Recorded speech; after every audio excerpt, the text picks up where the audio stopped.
Another hot, steamy day in Atlanta here at Turner Field. Temperatures expected to reach the mid-90s as the Braves host the Diamondbacks. Last meeting of the year between these two ball clubs. The Diamondbacks have won 6 straight games against Atlanta dating back to last year in this ballpark. Here's the Diamondbacks starting lineup. Chris Young will lead it off. He of the 5 home run road trip for the Diamondbacks. Stephen Drew, the Georgia native, bats second. Orlando Hudson's a hot hitter. Eric Burns taking a day off, so Connor Jackson's at first base batting cleanup. Mark Reynolds at third base. Salazar, Upton, and Montero round out the order in front of the pitcher, Yusmeiro Petit. For the Braves, John Smoltz on the mound for his 24th start of the year. He's 10-6, but he hasn't won since July 23rd at San Francisco. His last 4 games, he's 0-1 with a 4.50 ERA, but that's a little deceiving. He could have won at least 3 of those 4 starts, so he's been pitching in some tough luck. He's 48-28 in his career here at Turner Field. And boy, do the Braves need a win today, and who better to have out there than John Smoltz, Jim? He's been outstanding all year long, hasn't had a whole lot of run support. Let's see what he can do today with Chris Young and the sizzling hot Diamondbacks. And we are underway with a quick strike. Young is a star in the making, if he's not a star already. .238 batting average is something he'd like to improve, but I think the Diamondbacks are thrilled with the home runs. Not many RBIs, but defensively this guy, one of the best in the league too. Wicked slider has him behind 0-2. Think the White Sox would like to have him back? Yeah. Nine for 23 on the road trip with 5 home runs. And a rope on an 0-2 pitch. So a leadoff single for Young. He's a threat to steal. And that's how the ball game starts for the Diamondbacks. Here's who's playing behind John Smoltz today.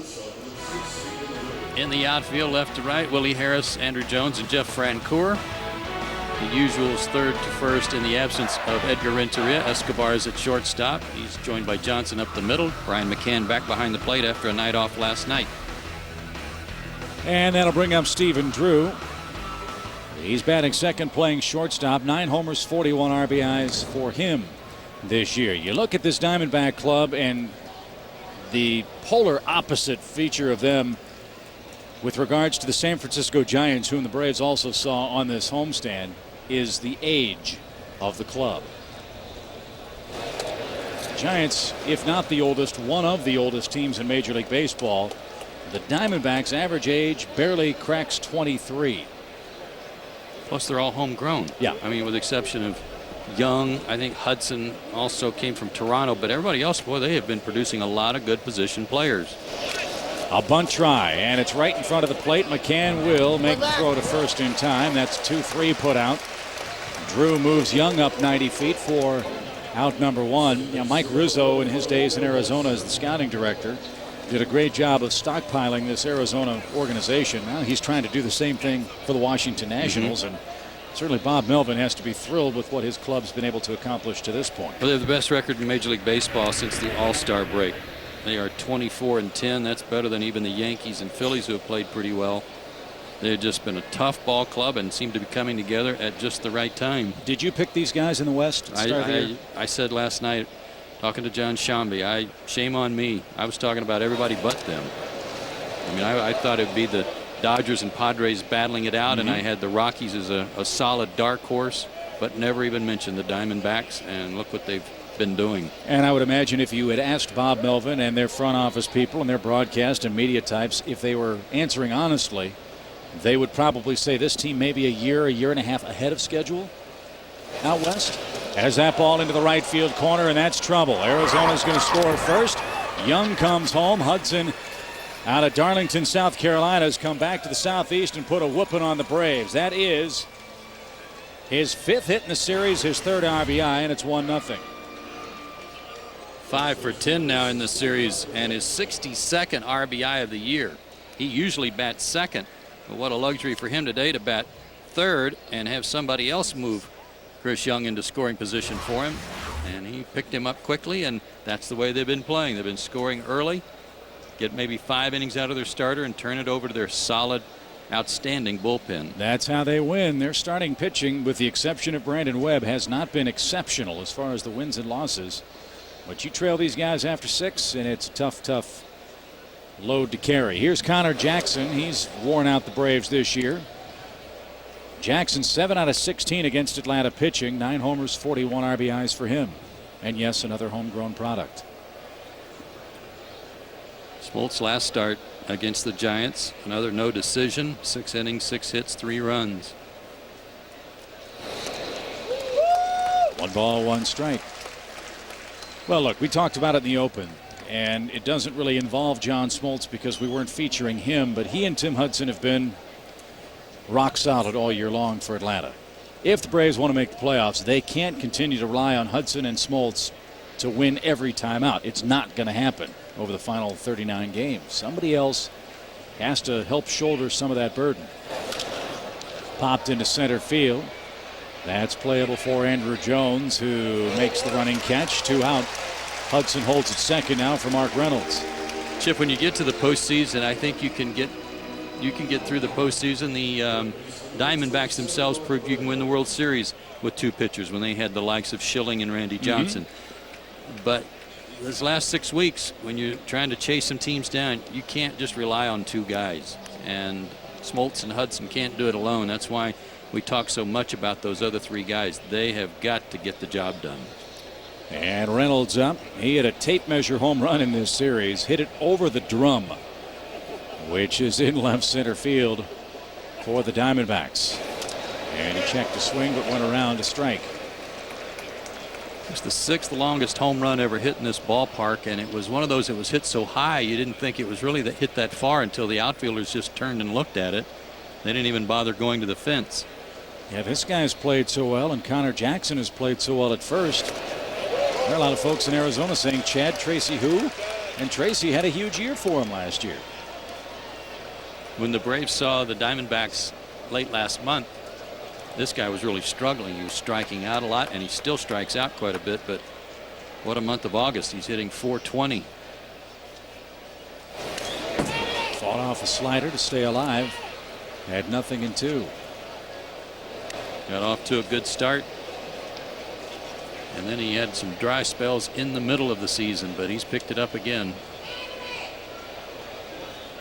Arizona after the ball game today with this young team. They'll load up on the milk and cookies and the Dora the Explorer videos and head back home and get ready for the get a Happy Meal on the charter. Yes, maybe 2 if they win, as Smoltz takes care of Reynolds and retires the side. But the Diamondbacks strike first. An RBI double from Orlando Hudson gives them a 1-0 lead.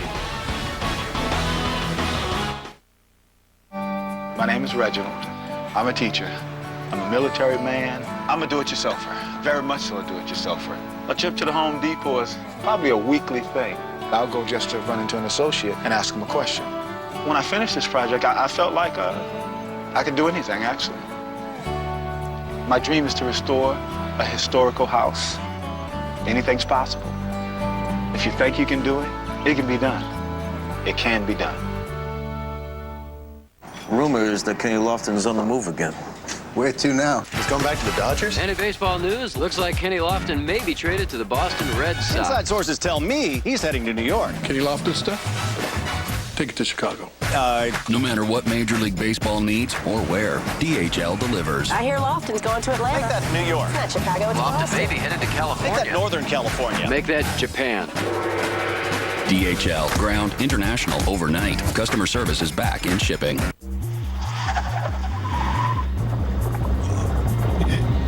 There's no way to hide it. If you drive drunk, we will find you. Cops everywhere are stepping up enforcement and cracking down like never before. Sir, have you been drinking tonight? Sir, have you been drinking this evening? Sir, have you been drinking tonight? Make no mistake, you will get caught and you will be arrested. Over the limit, under arrest. What's the difference between having fun and having none? The Midas Touch Maintenance Package. An oil change, tire rotation, and 45-point courtesy check. Just $29.95. Be safe. Trust the Midas Touch. In an age of war, Defend the Emperor! one group of warriors stood from the rest. Kill them! Witness the rise of King Arthur's legend. The Last Legion. Rated PG-13. Now playing everywhere. 1-0 Arizona as we go to the bottom half of the first inning here in Atlanta. Here's Bobby Cox's lineup today. Harris, Johnson, and Jones at the top of the order. Then Teixeira, McCann, and Francoeur. Jeff, a 2-home run night last night. Bottom third of the order, Andrew, Escobar, and Smoltz. Starting pitcher, Yusmeiro Petit, 22 years old, 6 feet, a very solid 230.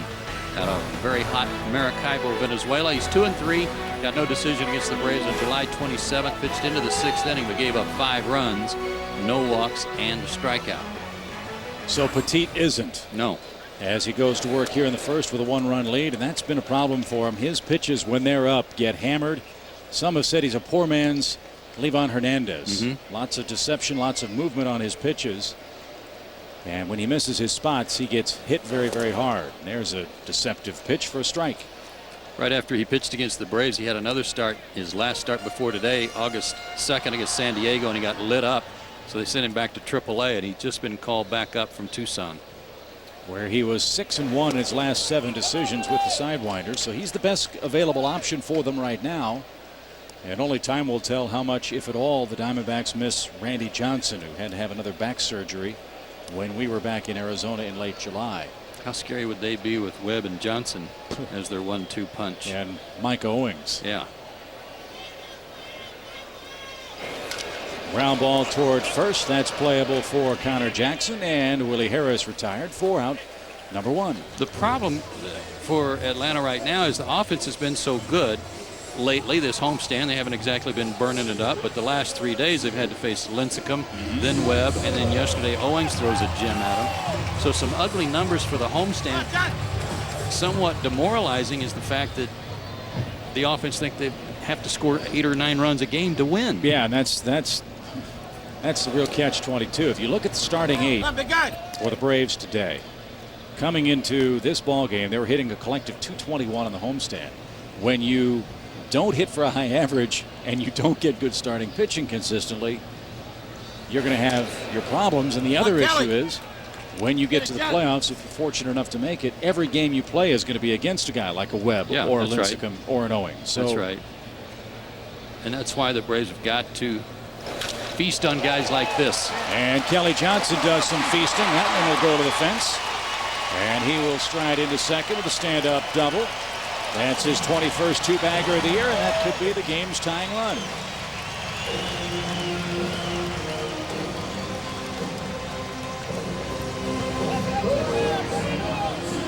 As you said, Chip, high pitches get this guy in trouble. Here's an example of it. Letter high. And a very good level cut by Kelly Johnson, who was.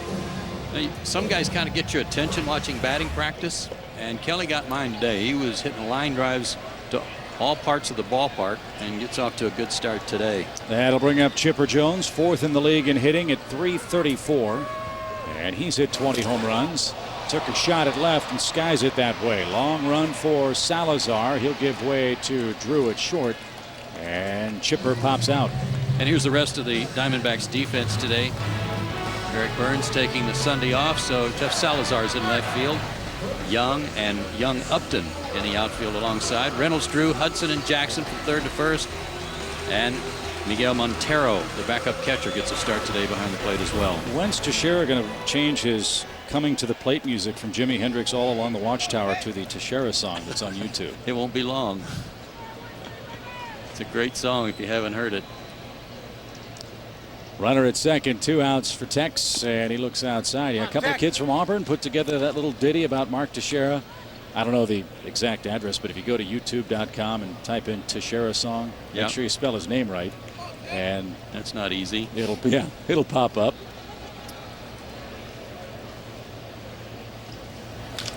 High fly ball. Speaking of pop-ups, deep right center field, and the Braves are in front. Sing that song.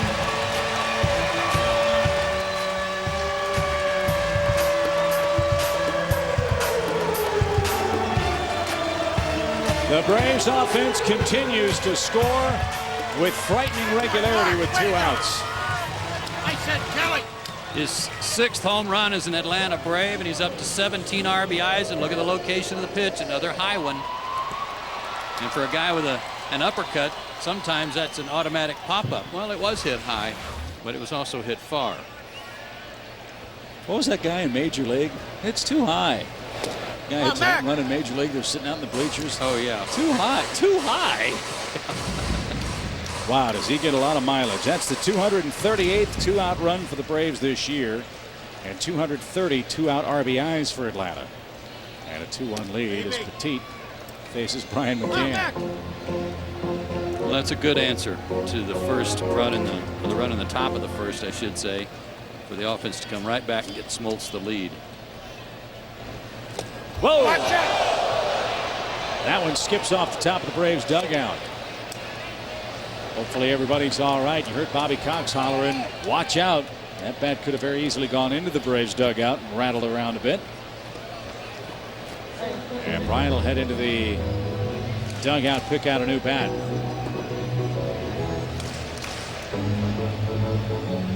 Hardest part about that, I mean, dodging it's one thing, but when it's going to skip off the top of the dugout, you don't know where it's going to go from there. That's scary. And it always seems to find you with all that pine tar. It's going to stick to you. Sure.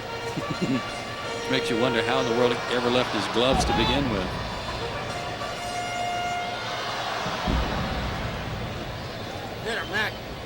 That guy wins the lottery.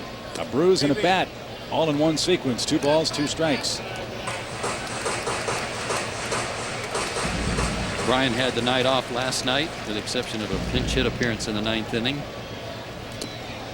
And Petit gets him swinging and surrenders the lead. A 2-run Mark Teixeira home run turns the game around for Atlanta. We're underway at the 10, 2-1. Atlanta leads the Diamondbacks.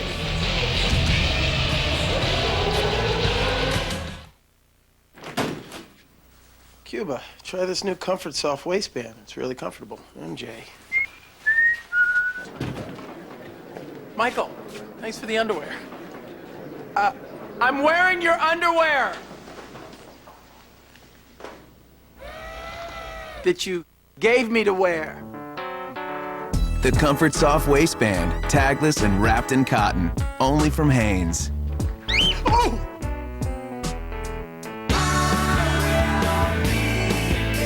23 trips to the doctor, 7 trips to the vet, 76 trips to the grocery store, 3 weekend getaways, 1 vacation with everything on it, 4 recitals, 23 soccer games, away, and back and forth to work every day in between. You depend on your vehicle for a lot over the course of a year. Make sure it stays dependable with regularly scheduled maintenance at your local Napa Auto Care Center. Mattress World's having a huge sale. Get a Sealy Posturepedic or a Simmons Beauty Rest Pillow Top Queen Set for just $5.99. That's right, a Posturepedic or Beauty Rest Pillow Top Queen Set for just $5.99. Plus, free delivery and no interest and no payments for 1 full year. Don't miss out. This sale won't last. If we can't beat any price on any comparable mattress, then the mattress is free. It's not too late to sleep like a baby. Mattress World. Mattress World off I-205, exit 12, 8 blocks north of Clackamas Fred Meyer. Comcast high-speed internet is fast no matter where you live. But with DSL, the farther you are from the hub and/or central office, the slower your connection. Hey, where is the hub and/or central office? Far away and/or not close by. So that's why our DSL connection is so slow and/or not fast. Yes, and/or duh. Sorry, and/or my bad. Connect fast from anywhere with Comcast high-speed internet. It's Comcasting. 2-1 Atlanta now as we go to the top of the 2nd inning, and fans join in the game with a know-how question of the game built by the Home Depot. If you've got a question for us today, send it by email, and if chosen, we'll answer it later in the game. Send that email to tbsmailbag@atlantabraves.com, and please tell us your name and where you're from. As Jeff Salazar leads things off for John Smoltz. All right, John, there's your lead. Go get him. Boy, it seems like every time he's out there, Joe, he's in a no-run or a 1-run game. Yep. Very little run support, especially in recent starts, and I think among starters he's got the lowest run support of anybody on average. That's hit hard past Teixeira into the right field corner. Mark off the bag that time, and Salazar with those short little legs scurries into second base, and he makes it standing up. He's a good looking player. He had a couple of hits last night, scored from first on a bouncing double by Owings over the infield. That was a slider. Left-handers have been working John over pretty good especially on the inside part of the plate. And it might be today a day to rethink that slider in and try to work the back door a little bit more. This is a good fastball hitting team too, the Diamondbacks. And just look, they're getting by in many respects, and this is not meant as a shot at them. They're getting by on raw talent right now. Just wait till they figure out how to really win and win consistently if they can keep this crew together. I think that's what everybody keeps waiting to happen. Chip is, oh, they're too young and their bubble's gonna burst, and especially when they get back in their own division, you know, they'll start melting a little bit with that interdivision competition. But I don't know. 1 strike to Justin Upton, now an even count. You know, listening to David Justice Friday when he was inducted into the Braves Hall of Fame, he said in '91 everybody expected us to go away because we were too young against the veteran Dodger team, but we knew we could win. And it's ironic you bring that up because a lot of guys, Mark Lemke, who's a regular here at the ballpark on the Braves radio network, and David Justice say this Arizona team reminds them a lot of the '91 Braves team, with all the kids that came through the system, played together, won together at AA, AAA, then came to the big league club and just kept doing what got them here in the first place. And the Tucson team did win the AAA championship last year. They won the Coast League, and then I think it was Toledo that they beat in the battle with the International League. So their AAA ball club was the AAA champion last year. 2 balls and a strike. Outfield shades Upton toward right as he misses a high fastball. 2 balls and 2 strikes. This kid just 19 years old. He'll be 20 in about 10 days, I believe, on his birthday coming up. But can you imagine 19 years old and having this kind of future? #1 pick in the draft out of Norfolk. Upside to Upton, very, very high. Birthday in just 6 days. John Smoltz has his 2nd strikeout. By the way, keep an eye on his strikeout total today. John now 2 away from tying Phil Niekro for the Braves franchise all-time top spot. That slider to that part of the plate against a right-handed hitter, a much different story than for a lefty when it's coming into him. And now he's got the catcher with Petit waiting next. Miguel Montero is up. And there you see it. John 2 away from tying Phil Niekro. And even more impressively for John is he's not happy with that pitch.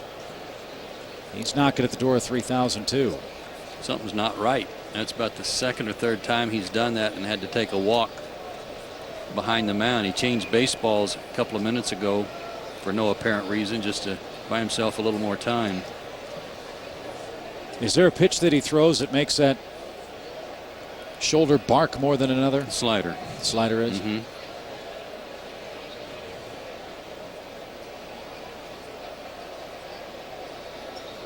One ball, no strikes to Montero. Diamondbacks with 3 hits and a run, trailing by 1. And now Smoltz steps off.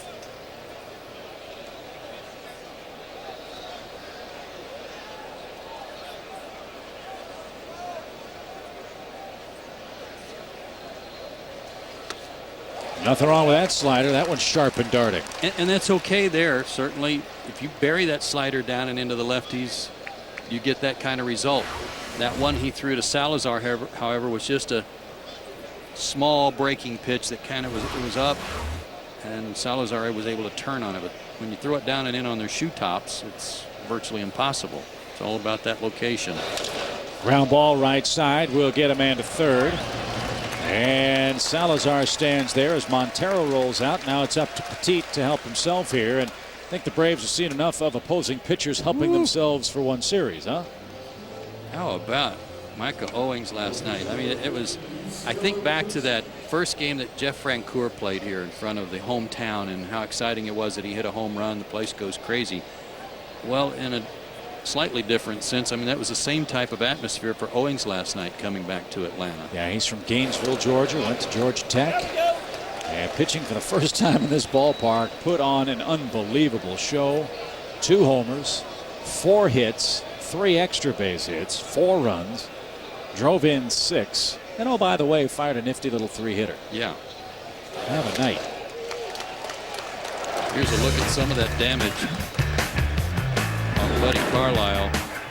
That was the first homer, 400+ feet. He had 11 total bases, and that was the most total bases in a game by a pitcher in over 50 years. So he wears number 44 for a reason here in Atlanta. Yes. No balls, 2 strikes, and Petit down swinging. John Smoltz protects the lead. We'll see how that shoulder's feeling. He's up 2-1, middle of the second.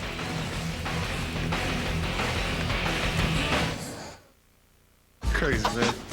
Man, you all big time now. I never see you. What? Oh, man, you can see me anytime you want. You give me season tickets? Nah, check it. You get Dish Network, you get football 24/7 on the NFL Network. Get in the game with Dish Network and get football 24/7 on NFL Network and games 5 nights a week for just $29.99 a month. Happens everywhere I go. Want all this football? Get in the game with Dish Network. You know, we're similar to NASCAR drivers. How's that? Their tires say Goodyear. Our blimp says Goodyear. They go 185 miles an hour. We're going 35. It goes faster. There's Goodyear innovation at the racetrack and at your Goodyear retailer. Now get up to a $40 gift card by mail-in offer with a purchase of 4 select Goodyear tires. Or double your gift card up to $80 when purchased on your Goodyear credit card. And 36. Pedal to the metal. Goodyear. Get there. Want a shot at $100,000? Play new Subway Scrabble. Instantly win food. Or collect letters and play online to win trips, cash, and other prizes. Subway. Eat fresh. At the fall of an empire, a band of warriors will unite to find the one weapon that can forge a new nation. Witness the origin of Excalibur, the Last Legion. Rated PG-13. Now playing everywhere. This guy is going to be some kind of good. Jose Reyes, 24 years old. Prince Fielder, 23. Brady Sizemore, 25. Cabrera, 24. Joe Mauer, 24. Dice K, 26. Cole Hamels, 23. You can call them stars of the future. No-hitter! That's if you call October the future. There's only one postseason. There's only one Fall Classic. There's only one October. We go to the bottom of the second. Braves up by a run. Now it's time for the My Boys news and notes around the league. We told you about Micah Owings and his huge night last night against the Braves. Big Papi, Dave Ortiz, had a grand slam yesterday for the Sox, and that wild card race heating up in the National League especially. You can catch new episodes of My Boys Mondays at 10 o'clock, 9 o'clock Central on TBS. You're right about that AL wildcard, man. That's a great race. Seattle by a half game over the Yankees. The Tigers 2.5 back for the 4th and final playoff spot over there.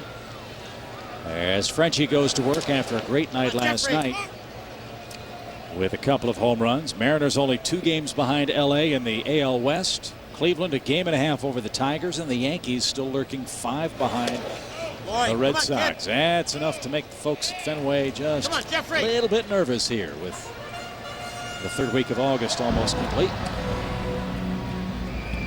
It's going to be fun to watch. 1-1 to Francoeur. And a little pop right side. That's going to slice into the seats. Here's Jeff Knight last night. His last 2 at bats, long balls. This one in the 7th off of Owings, the 3rd home run Owings had given up on the night. And then in the 9th inning, he just opened up and yanked one off of Figueroa. Looked like that's what he was trying to do, and he got a pitch he could do it with. Is he trying to set up the pitcher to give a couple of at-bats where he'll hit the ball the other way, and then when they think they can fool him inside, he can get his hands through and belt it down the line? I think there are times where he does that. But last night in the 9th inning, it was just apparent to me I think he had foul tipped a ball, and I thought, uh-oh, don't give him anything that he might be able to lift, because it was just apparent that the Braves were down 12-4 at the time. He was just going for the pump, and he got swing as hard as you can. Yeah. Well, here's Andrew Jones. Andrew hit a home run here yesterday, too. I think Andrew, although the results don't show it in the batting average column, I think in this series Andrew's had probably more consistent good at bats in a series than I can remember. Much better. And he hits that ball hard into straightaway center field. It's playable for Young, and he'll make that catch. for the second out. He made it out, but he didn't pull it. He's not taking any stride again. He's more than in anything else, by not taking a stride, he's then not falling backwards on his back leg. So he's got better balance. Again, take a look at his front foot down here, and you can see that he'll just pick it up, set it down, and again, the upper body not falling backwards like it was before, and that's helping him get the head of the bat out there quicker. Yudel Escobar bats for the first time and looks outside. Braves got an encouraging sign today. Saw Edgar Renteria out taking some ground balls, took a little batting practice. We asked Bobby how close he was to coming back, and Bobby didn't seem to indicate it was imminent. Let's go. Yesterday he ran some figure-8 drills in the outfield to test the ankle's agility. It's still bothering Edgar just a little bit, so he was eligible to come off the DL yesterday. He's not ready for that yet, but getting closer and closer, so that's given Escobar a chance to play every day, and this kid's done a good job. He has. I would guess that Edgar's a week away anyway, but the good sign is he's going on the road trip. He'll continue his treatment on the road and be able to do a little baseball type workout, trying to get his ankle ready to go. Breaking ball taken outside. 2 balls, 2 strikes. This guy does pitch a lot like Livan Hernandez. Many different speeds, and he does require precision.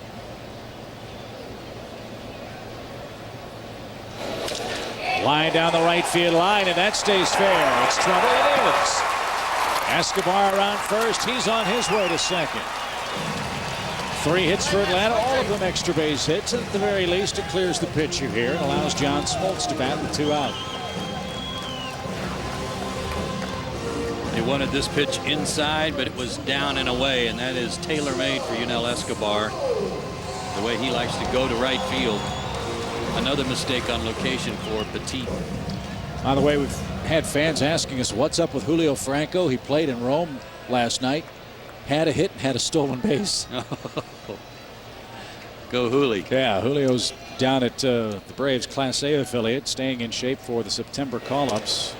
And Julio will be here when rosters expand in time for the Mets, who will be our opponents in the final month of the regular season.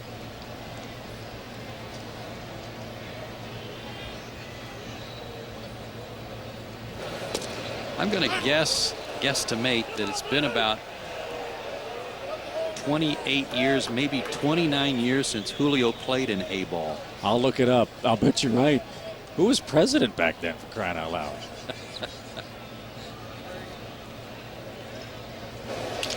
George Washington, ground ball to second. Hudson makes the play. Smoltz a good idea, but Orlando sniffed it out, and the Braves are done in the second. Atlanta 2, Diamondbacks 1. We pitted 2 cars in a fight to the death to prove a point about maximum horsepower. The black car with Castrol Syntec, the red, the leading conventional oil. In torture tests, Castrol Syntec 5W30 maintained maximum horsepower 29% longer. Conventional oil got smoked. Don't you use conventional oil? Not anymore. Want more proof? Go to CastrolSyntec.com. It's more than just oil. It's liquid engineering.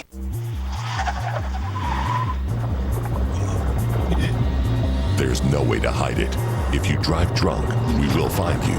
Cops everywhere are stepping up enforcement and cracking down like never before. Sir, have you been drinking tonight? Sir, have you been drinking this evening? Sir, have you been drinking tonight? Make no mistake, you will get caught and you will be arrested. Over the limit, under arrest. Real humans, real science, really amazing, and a real Comcast advantage. Gunther von Hagen's Body Worlds 3, the anatomical exhibition of real human bodies at OMSI in its final weeks. Comcast customers, check your bill this month for a special Comcast advantage. $2 off admission to Body Worlds 3. For details and ticket information, please visit www.omsi.edu.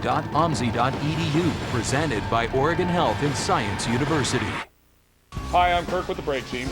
We're busy and I needed help with all these brakes. So I posted a job on jobdaniel.com, and within a day, I had 25 applicants. And that's how I met John. I'm John, and I'm the shop manager. It was real easy. Went to jobdango.com, submitted my resume, and that's when I met Kirk. He's been all right. Is this a good time to ask for a raise? Nope. Well, thanks, Shop Dango. Log on to jobdango.com, the Northwest's most popular job site. This copyrighted telecast is presented by authority of the Office of the Commissioner of Baseball and may not be reproduced or retransmitted in any form. And the accounts and descriptions of this game may not be disseminated without express written consent. It's 2-1 Atlanta in front behind John Smoltz on a hot smoking day. Ooh, baby, at the ballpark. Hot, hot, hot. 27 years ago, Julio played in Class A ball with the Phillies at Peninsula. 1980, he hit .321 there. It's no longer a peninsula, it's a whole archipelago now. Wow, big word. Chris Young checked his swing. He did not go around, and it's a 1-ball count to him. I didn't realize this till our stat man Hal Galima told us. Fans have asked, how did the Braves get Julio Franco down to A-ball at the ripe old age of 48? Broken bat, liner past Chipper Jones off the bat of Young. He's at it again. He'll take the turnaround first. He'll fly to second, and he'll outrun the baseball. A leadoff double for the Diamondbacks, their third double of this game.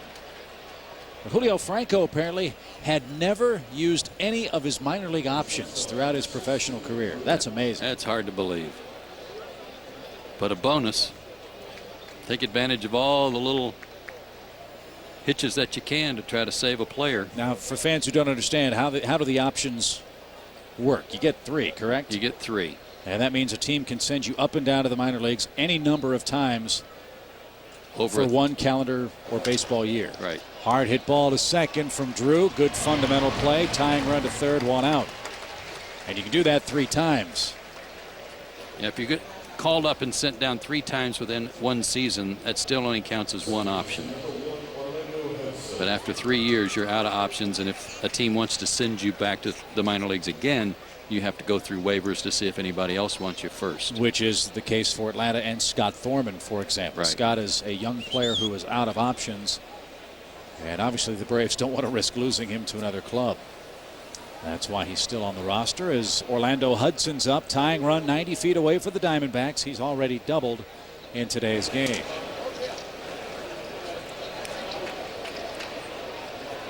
Chris Young is just wearing Atlanta out. 2 for 2 today. That's 12 for 22 on the year with 4 home runs. Several other extra base hits.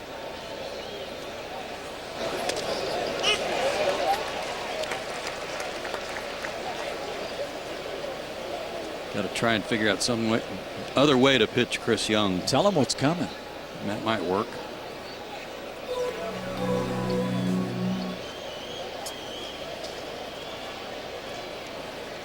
One ball, 1 strike. Perfect pitch. Hudson couldn't pull the trigger. And Braves have the infield in, trying to protect a 1-run lead for Smoltz. John has had 7 no decisions this year. 6 of those games have been 1-run decisions. Tells you something about the frustration he's had to endure. Couple that with a shoulder that's less than 100%. Makes for a long, hot month of August, and that's where the Braves find themselves now. 3rd week about to start, and Atlanta's dropped 2 games further south in the standings on this homestand. And that's a real troubling trend. The Braves have not really been able to, at home, put together a 7-2 homestand. All been a game over, 2 games over 500. It's an interesting defensive setup for Atlanta. Left side of the infield's playing in, the right side's back. You can see Escobar and Chipper would come home on a ground ball to them. But expecting Hudson to pull the ball. Johnson and Teixeira are back, and they would concede the run. But he's been pitching him away. Yeah. Makes it tough to pull that pitch. Now they're coming inside, and Hudson rolls it foul to stay alive, 3-2. As a hitter, do you take those clues to the plate with you and see how the defense infield is set up for you? You need to be aware of that. You need to see what's happening, and I'm sure that Orlando has noticed it and hopes that he gets something that he can just roll to the right side. Yeah, they'll give you a run if you can. Just play pepper with Kelly Johnson if you can. And he's having another good year. He came over from Toronto, won a Gold Glove, and McCann takes a shot. Full count, 3 balls, 2 strikes. 2-1. Braves are in front, top of the third. They've got several players that, I mean, you just don't hear enough about because of the division they play in. They're out west. You don't get a lot of highlights and ESPN coverage from stuff. One team got all the ESPN coverage out west, and one guy. Right, that's right. But they've got good, solid players. Ball 4. They're at the corners now. First and third, 1 out. Connor Jackson's up. Braves now up the middle. Figure to play double play depth. Jackson doesn't run particularly well.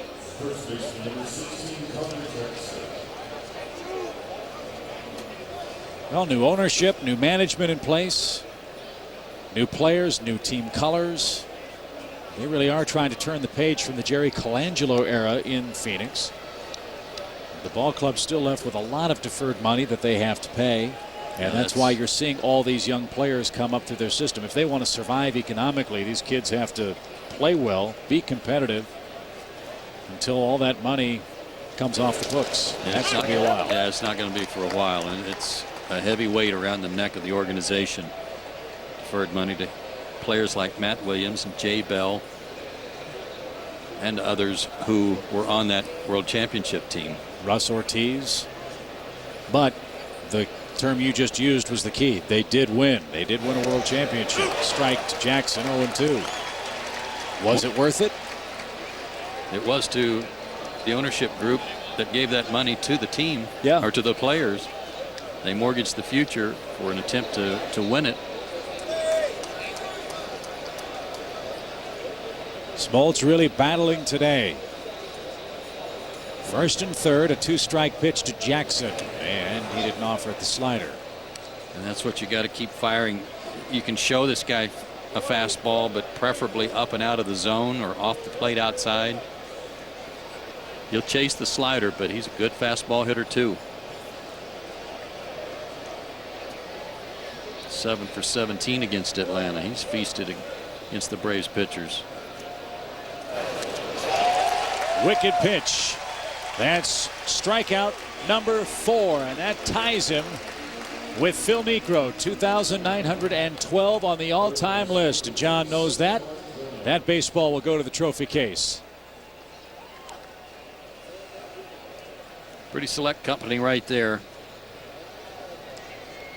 along with a Hall of Famer and a Hall of Fame good guy too.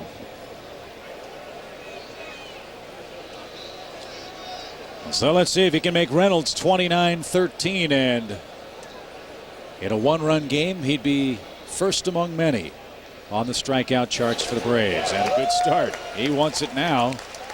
0-1 your count. A leadoff double, a 1-out walk, now a strikeout has Reynolds the key man in the inning.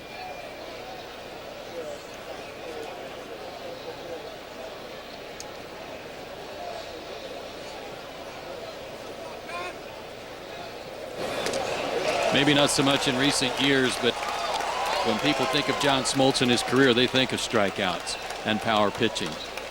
So why not one more strike here and put your name at the top of the franchise list? That's what's amazing about him, is that, as you say, the change in which he's approached his craft, but still the ability to reach back when he needs it, like here, first and third, 1 out, and just blow people away. A special pitcher is John Smoltz.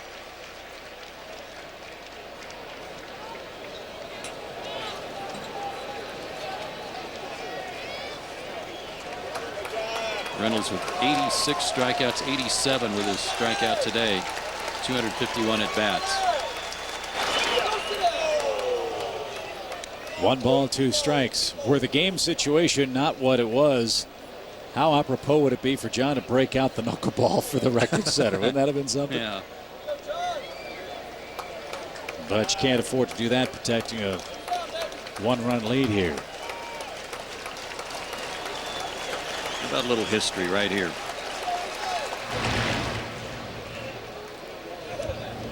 Well, in 1492, Columbus sailed the ocean blue. Is that true? Not really. Oh, okay. No.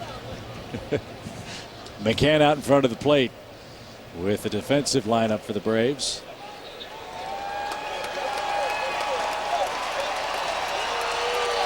Here we go. 1 ball, 2 strikes.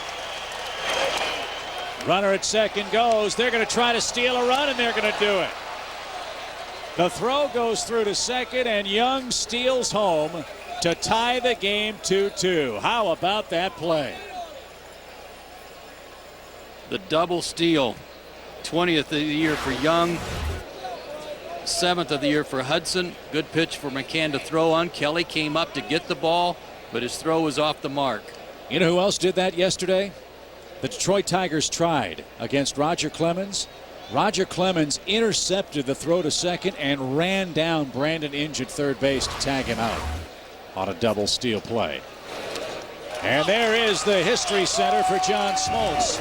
#1 in the all-time Braves annals, 2,913 career strikeouts here at Turner Field.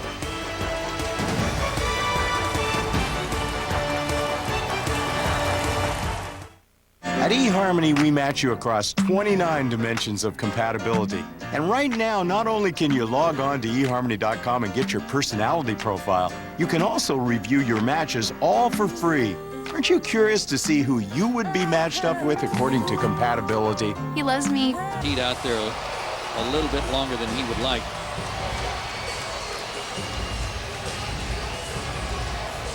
I started to say, I think an inning or so ago, Chip, though, that this, when you face guys like Lincecum and Webb, you know you're going to have your hands full.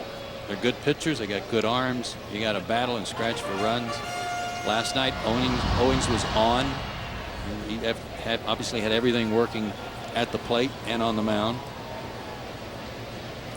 But you got to beat the #2, the #3, the #4, the #5 guy, and then battle against the ace of every staff. And when the Braves go on this road trip, outside of Bronson Arroyo in Cincinnati, they're going to be facing just that type of pitcher. Right.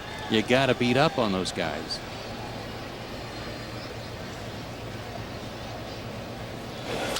Fly ball, left center field, well hit. Young on the run, tracks it down. What a catch. That was ticketed for the left center field fence. What a play, 2 outs. Kelly Johnson got down to second base, but I don't think he ever touched it. In fact, he kind of pointed down at the bag, kind of straddled it to show Laz Diaz. Great play by this terrific looking young player, Chris Young. But as you know, if you touch the base before you go back, you got to retouch if you go past it. Kelly never touched second base before he hustled back. And I think Petit just dropped the ball while standing on the rubber, and he balks. Bob Melvin is going to. Bob Melvin wants time. He thought time was out. Either that or he thought he was straddling the rubber and not on the pitching rubber. John Hirschbeck, the umpire at third, called it immediately. And he asked the home plate umpire, was there time? And the answer was given negatively, no. Kicking on the mound. He's towing the rubber. And that is a balk. Then he stepped off. Good call by John Hirschbeck. So for the first time in this homestand, we get to see what a real balk looks like. Hey. That could be a big play. Runner at second now for Teixeira, who hit a long 2-run homer his first time up.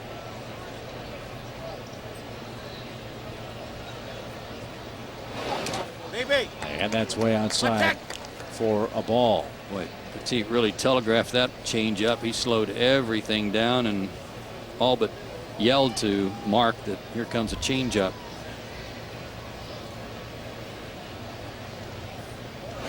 Baby, come on, kid.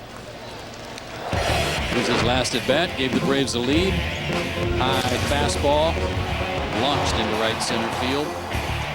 His 6th homer as an Atlanta Brave. And 17 RBIs for him. 19th home run overall. Like the other teams that the Braves have faced since Teixeira's come into the league, there's been a big shift put on for him batting left-handed, much like the Braves put on for Barry Bonds or for other power-hitting left-handers. You see Hudson playing out in shallow right field. Yeah, Ryan Howard comes to mind in our division, certainly.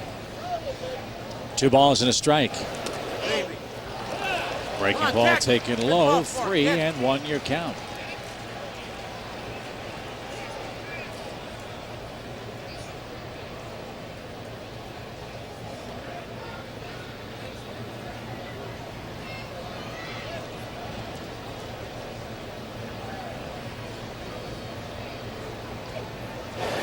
Swing and a drive down the right field line. Did he get enough?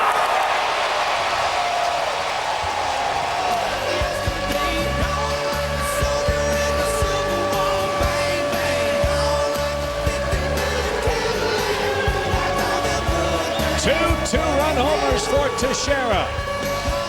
They tried to sneak it past him inside, and he crushed it. You're right about did he get enough, Chip, because he imparts so much topspin with his swing that sometimes the ball is like a topspin from a tennis racket, the way it goes over the net. This one kind of had that topspin going over the fence. Wow. So 19 runs batted in for Teixeira as a Brave. Mark has only played now in 17 games for Atlanta, so he's on pace to drive in about 60 runs in 45 games or so since coming over from Texas. He's on pace to hit about 5 homers today, too. Yeah, that'd be okay, too. Yeah, it would. And Petit a little frustrated. So Teixeira with a big day for Atlanta. He's given John Smoltz a lead, and let's see if Atlanta can continue to add on. 7 home runs for Mark and 63 at bats. I don't know how often, if at all, Mark played in Cincinnati or in St. Louis, but I have a feeling he's really going to like hitting there. Yeah, if you want to put an amendment to what I was talking about with respect to the Braves beating up on back into the rotation guys, in Cincinnati it's like playing in Coors Field. There's so much that can happen. That's all part of the consideration. And now Petit all over the place. That's his second walk. 4-pitch pass. And Brian Price, the pitching coach, out to try to settle him down. You'll notice that down in the Diamondback bullpen today, nobody's sitting out on the deck. Nobody's getting any Ray tones today. They've all shuttled back to the shade, back by the pitcher's mounds, to make sure that they don't get burned up today. There they are, having a little picnic back there, actually. I'm sure Jose Valverde brought the fried chicken and coleslaw. Hot day. Weird game last night. For those of you who didn't get to see it around the country, there was a threat of a thunderstorm that popped up almost instantaneously here over the ballpark. Wind was swirling all over the place. Just a little light misting rain for about 15 minutes. Ed Mangan and his great grounds crew covered everything up, and then we were able to resume play. It was almost like it was a threat of rain delay, more so than a real interruption. Jeffrey. It cooled things off, took away some of the humidity, but it has returned with a vengeance here at the 2 o'clock hour in the southeast.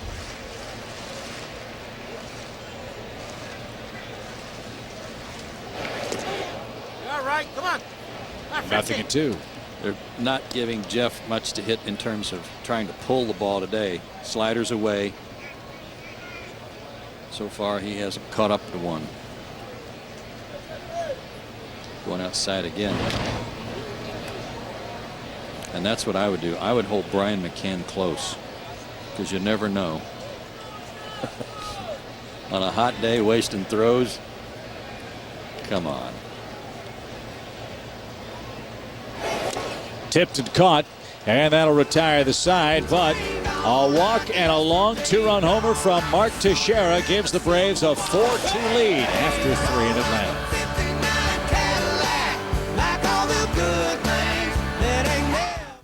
Classic white wall. As the Braves on top 4-2. Time for today's Aflac trivia question. Since 1969, who's the only team to win the World Series despite being outscored in the regular season? Of course, that question prompted by the fact that the Diamondbacks have the best record in the National League, but they've been outscored by the opponents this year. But somebody won a world championship. So we'll ponder that. You do the same, as John now a 2-run lead heading to the 4th inning. He's set the Braves franchise record strikeout mark by punching out Reynolds in a 2-2 game. And now he starts things off with Jeff Salazar, Upton, and Montero.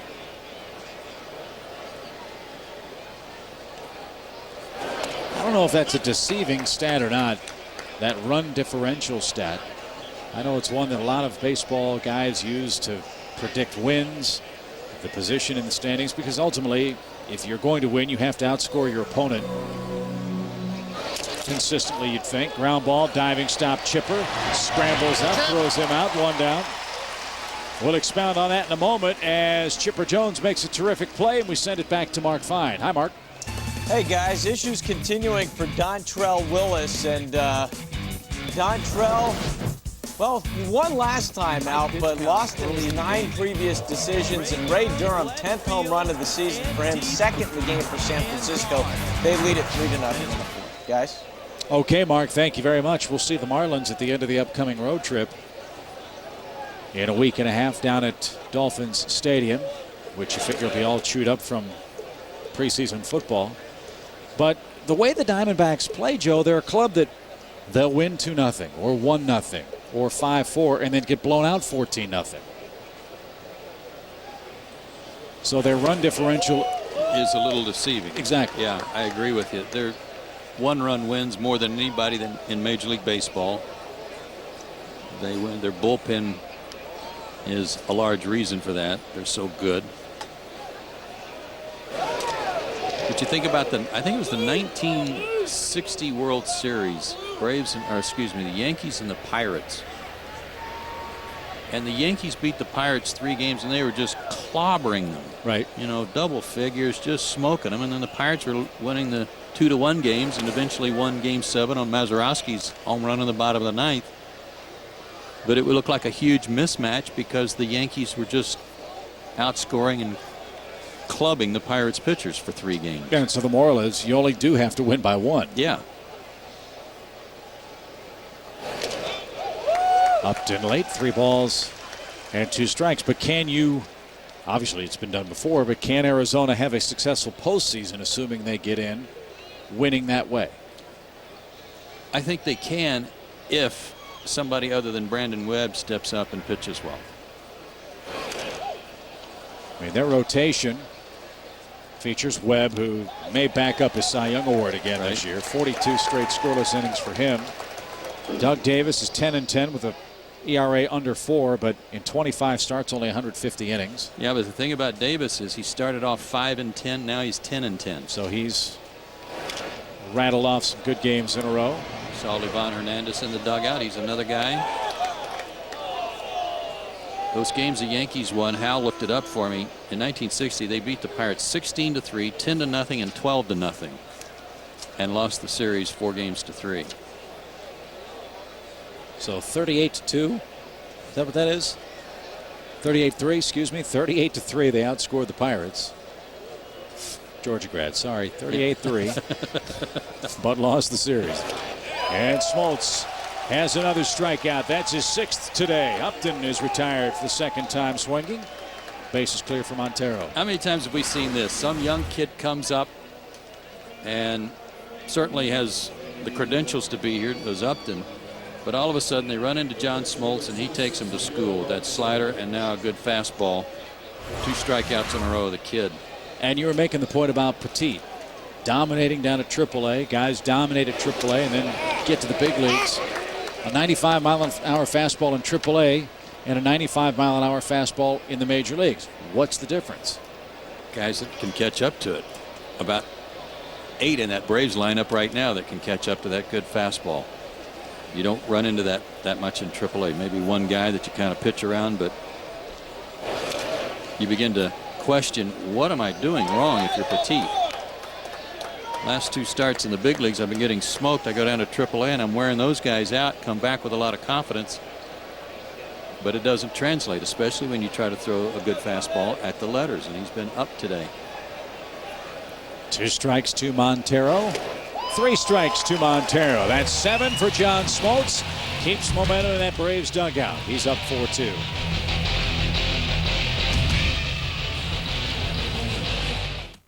All right, folks, time for today's Aflac Trivia question answer.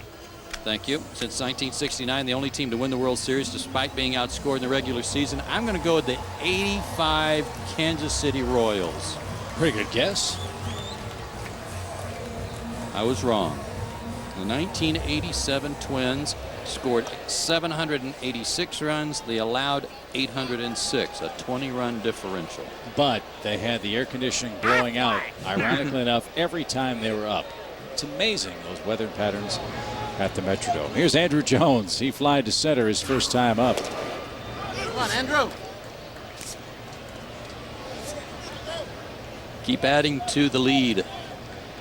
That's something this Braves offense has done a good job of. When they do get a lead, is keep adding to it. Andrew didn't like that call.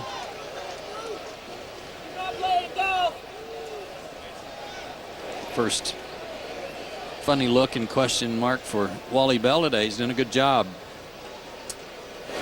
I love the way Wally sets up. You know, he goes to one knee. He doesn't try to follow the catcher. He sets in up in a place, and then when the catcher moves, he stays in the same place, so his head's not moving all around. He's got a good look at the strike zone. That off the plate, 2 balls, 2 strikes, and he really is open up to getting clobbered. He is. If he's not going to follow that catcher, those foul tips would come right back. If they don't hit the catcher, they're going to hit him right in the mask of the sternum. I think a lot of umpires get taken out of position when a catcher moves to the inside, when he wants an inside pitch to a batter. If they're always trying to stay on that inside shoulder, sometimes the umpire is almost behind the hitter trying to figure out if it was a strike on the outside corner. When did they go to the inside chest protector? Do you remember? Did you play when they had the balloon over the American League? I did. So it was somewhere around, I'm going to guess, the late 80s, mid to late 80s that everybody went to the inside protector. Now, the American League umpires were the guys that used the balloon more than the National League guys. It was just the American League that I knew of. Yeah. And so the reputation for the American League was pitchers never got the low strikes because they were right over the top of the catcher. Right, because they were hiding behind that balloon, which that balloon would never be big enough for me. 2-2 pitch. That's yanked into the seats foul. Look out, folks. Wow, that got there in a hurry.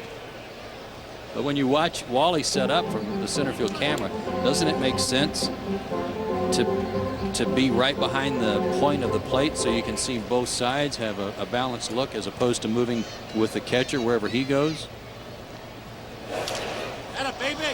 Good at bat continues for Andrew. And the count stays even at 2 balls, 2 strikes. Oh, absolutely it does. The only problem is when a right-hand hitter's up and the umpire is in between the hitter and the catcher, in other words, over the catcher's left shoulder, the knock is you can't see the outside corner so well. But Bell, by staying right at the point of the plate, does get a pretty good look at both corners, inside out, up and down. The catcher can go wherever he wants. Yeah.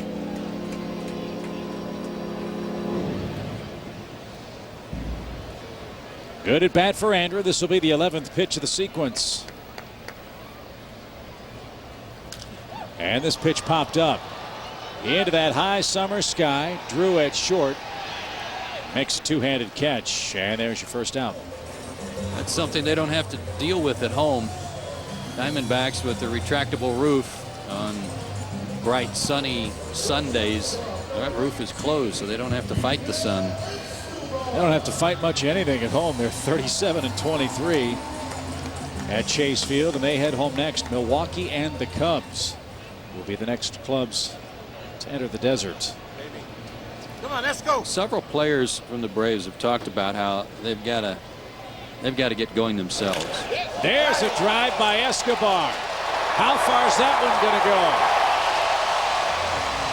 A fist pump around first, and that's his second home run.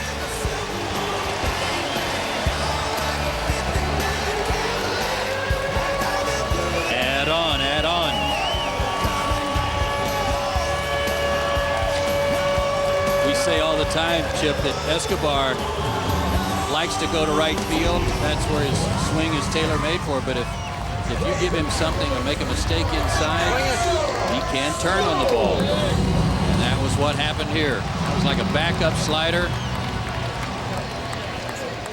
That's his second big league homer. So in the last 3 major league starts by Petit, he's given up 5 runs in each of them. And the Braves have hit 3 home runs today. 2 by Teixeira, 1 by Escobar, and they do add to the lead. It's 5-2.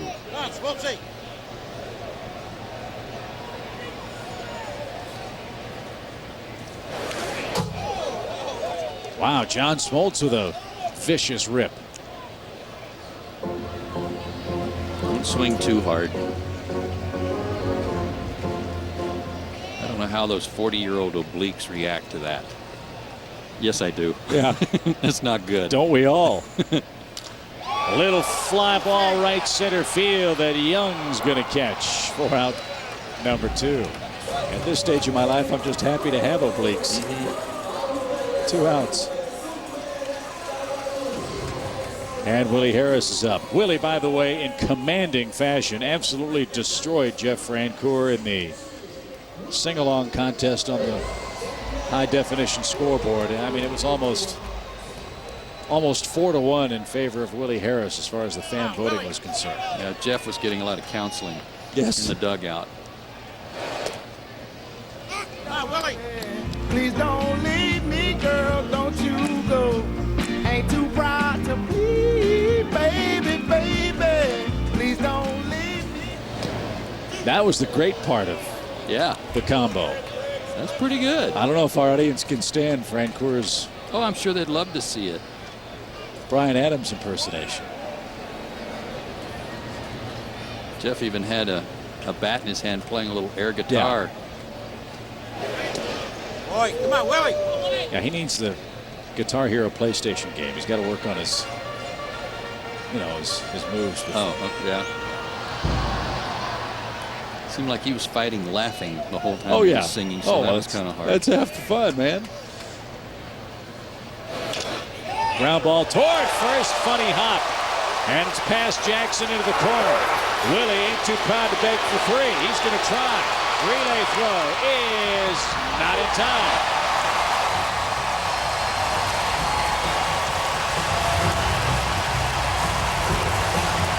Seventh triple of the year.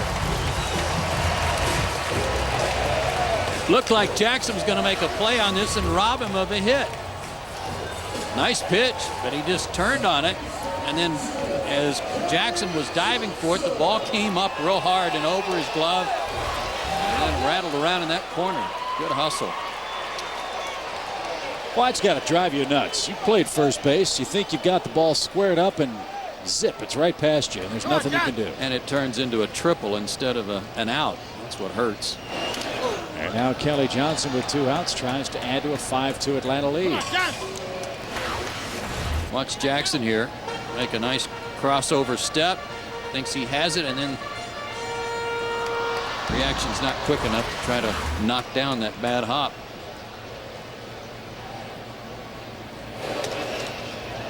Montero came out of the box ready to pick off Willie from third. So they have to tuck in that uniform top here with a 1 ball, 1 strike count to Kelly Johnson. Always a good idea to win on getaway day. Makes everybody feel a whole lot better. Braves will be off to Cincinnati for a series opener tomorrow night. Well, I started to say a minute ago, some of the guys are already talking about the importance of it. Chipper Jones saying, we can't afford to keep playing at home and splitting and going 3-3. Obviously today a win would be a split, and they need that desperately. Jeff Francoeur saying, it's gut check time. The Phillies and Mets will be playing the Dodgers and Padres. We're going to be playing the Reds and Cardinals. We need to make up some ground. We need to beat those teams. And yeah, the home opportunities are dwindling for Atlanta. Since May 1st, the Braves have had 1, 2, 3, 4, 5, 6. This is the 7th homestand for Atlanta since the end of April. The Braves are a cumulative 3.5 games worse in the standings during those home games. That's not the way it ought to be. Right. You ought to be gaining ground at home. They haven't been able to do it. And a 5-5 homestand with the Pirates, Cardinals, and Reds. All three of those teams with losing records really hurt, especially the way it started. They blasted Pittsburgh, winning the first three. Played well against the Astros and Rockies. We're at the point now where 4-2 may not be good enough. You got to start some 5-1s. As Wally Bell, there's that point we were talking about. Left unprotected behind the plate, got clobbered. Right on the mask, I think. Nope. Oh boy. An unprotected forearm. Or excuse me, unprotected bicep. That had to hurt.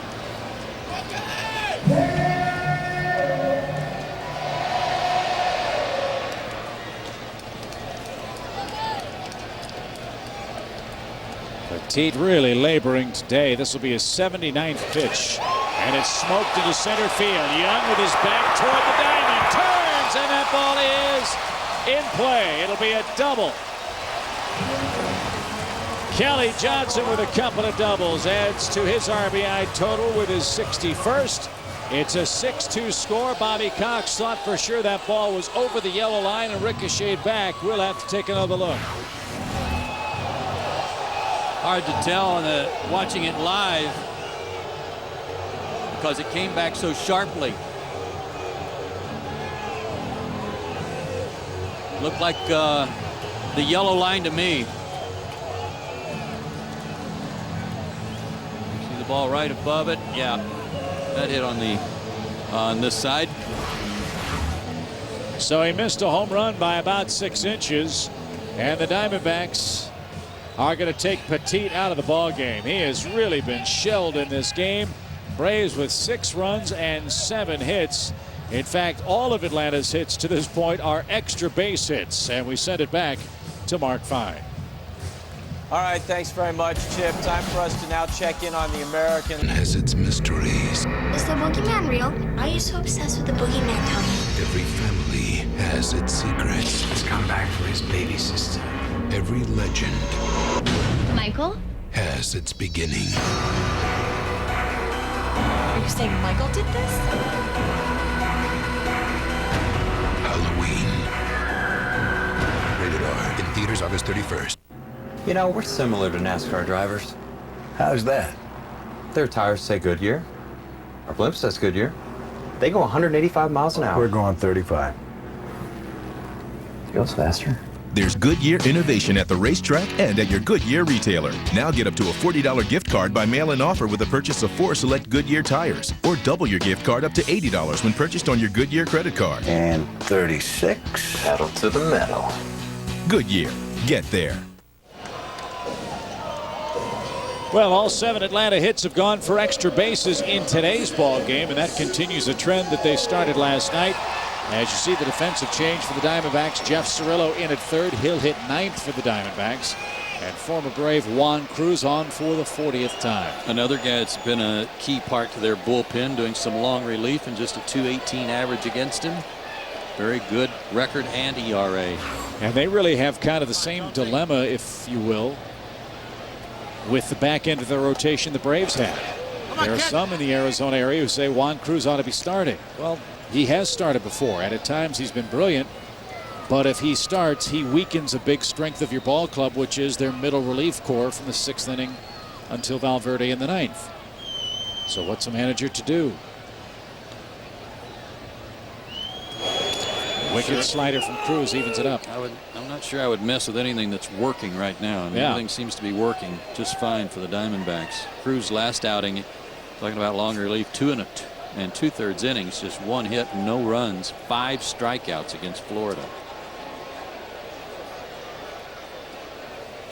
1-1 pitch, Chip Jones, fly ball, center field, got under it. Young's going to drift back, and well shy of the warning track, he'll haul it in. 2 more come across for Atlanta. It's 6-2 Braves.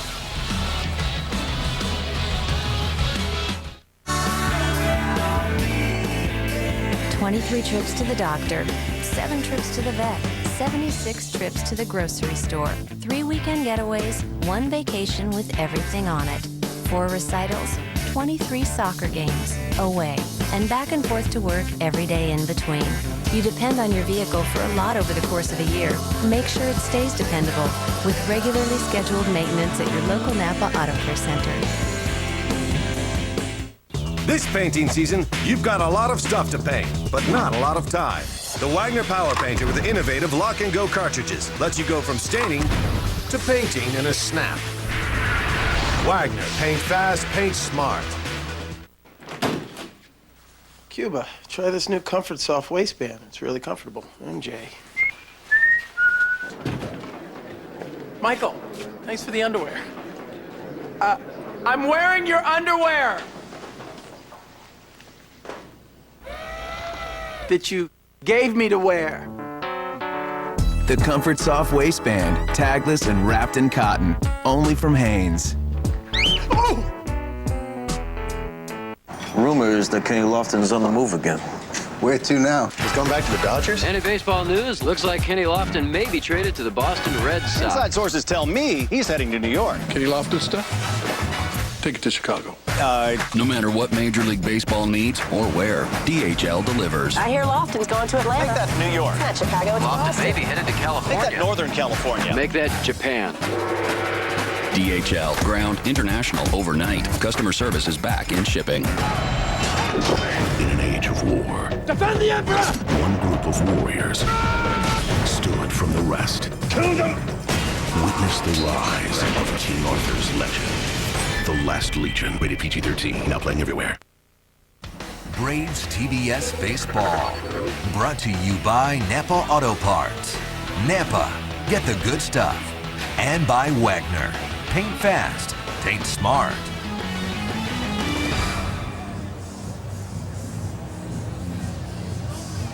Chip and Joe with you from Turner Field. A good day so far for the Braves. They have pounded away, lead 6-2 now, as Jeff Cirillo will go to work first against John Smoltz.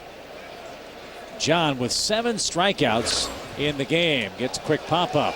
Right in the middle of the diamond, Teixeira makes the aggressive call.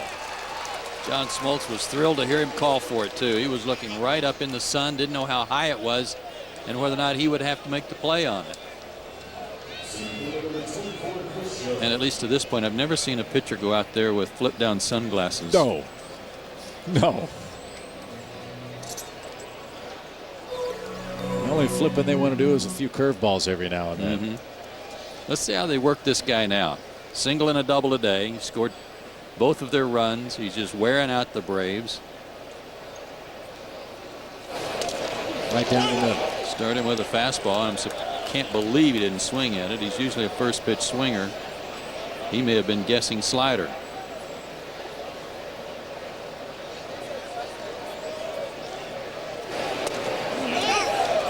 That looked like a split. Young saying, wow, he's getting serious now. Chris has scored both Arizona runs today. And he's in a 2-strike hole. And that was a split. 3 pitches takes care of Young. 2 quick outs. That's 8 strikeouts and back to Mark Fine. All right, Chip, you know, a shortstop hasn't led the NL in total bases since Ernie Banks did it in 1958. Jimmy Rollins currently leads the NL in total bases. 22nd home run of the season to lead off the game against the Pirates. 1-0 Philly, guys. That's Ian Snell pitching for Pittsburgh today. The Phillies a game and a half in front of Atlanta in the East. As Stephen Drew hits a shot to right that Francoeur is going to catch, and Smoltz has a very easy top half of the 5th. He's cruising along, leading 6-2.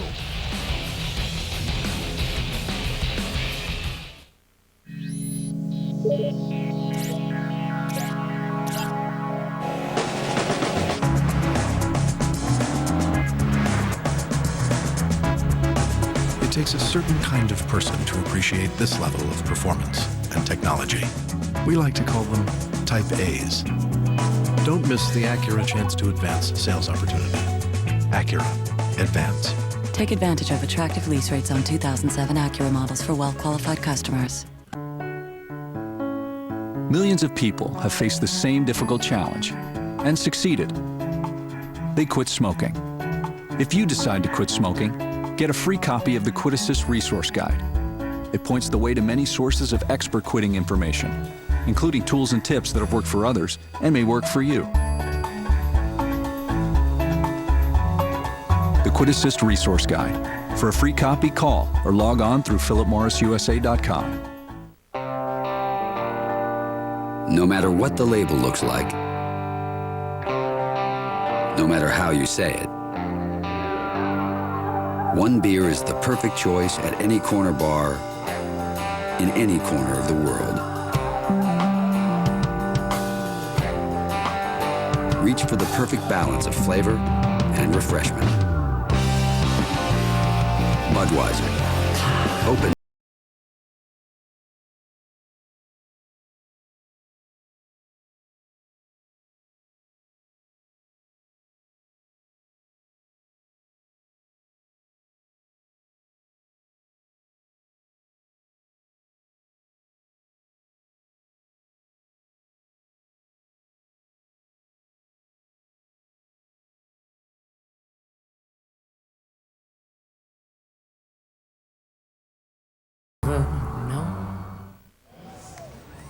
Divorces can be nasty. I signed a prenup. I'll punch you in the face. But with the help of your family, they can get ugly. Diary of a Mad Black Woman, tonight at 8 on TBS. Well, let's see if Mark Teixeira can make it a perfect 3 for 3. 2 for 2, a couple of homers, knocked in 4. Braves lead 6-2 against Yusmeiro Petit and now Juan Cruz. He'd make me sing a song about him if he had another one.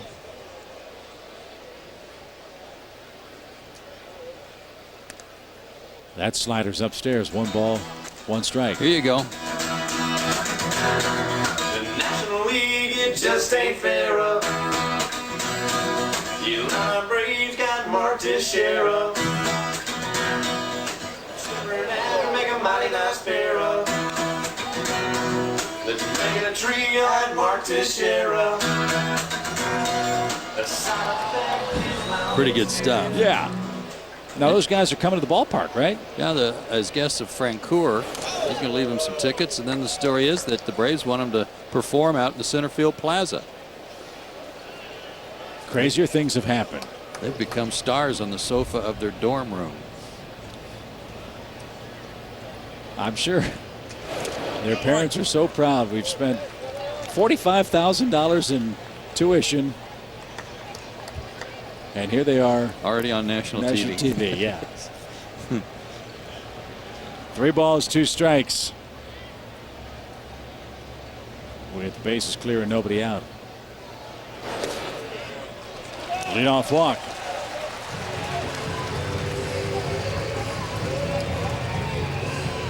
That'll bring up Ryan McCann. Cruz wanted that pitch. He thought he made a good pitch.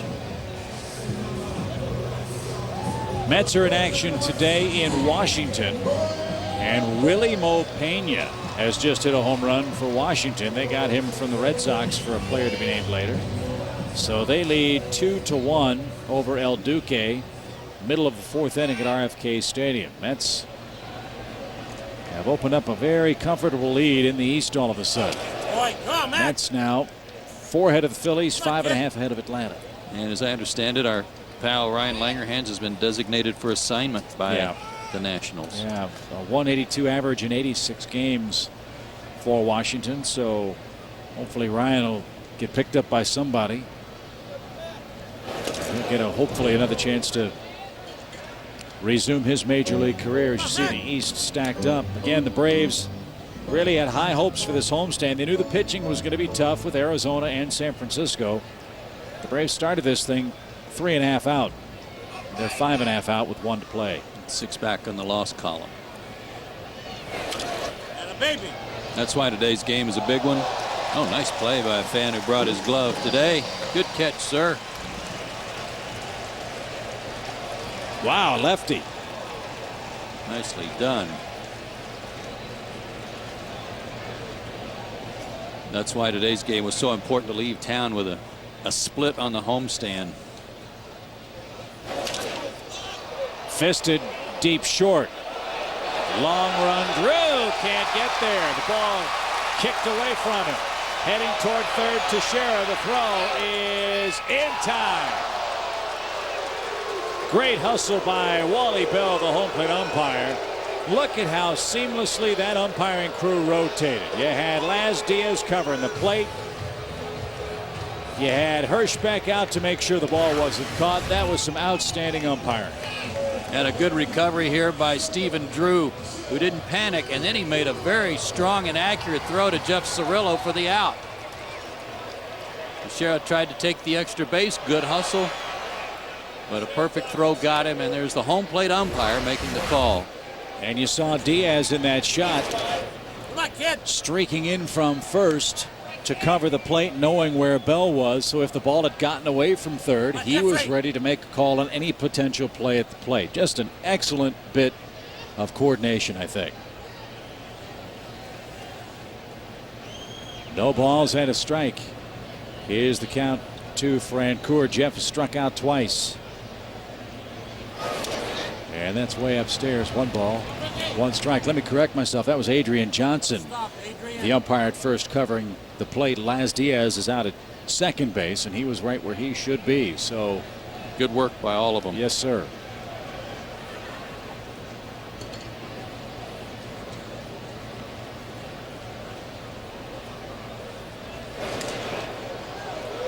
A lot of sliders today for Jeff, and so far today hasn't been that swing of trying to take that pitch to right field.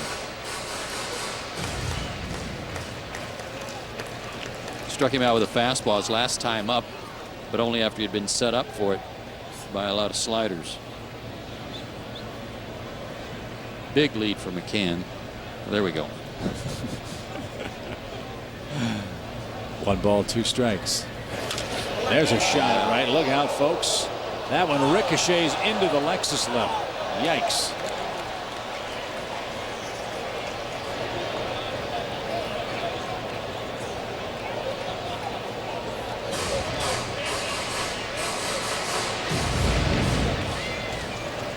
Come on, Jeffrey.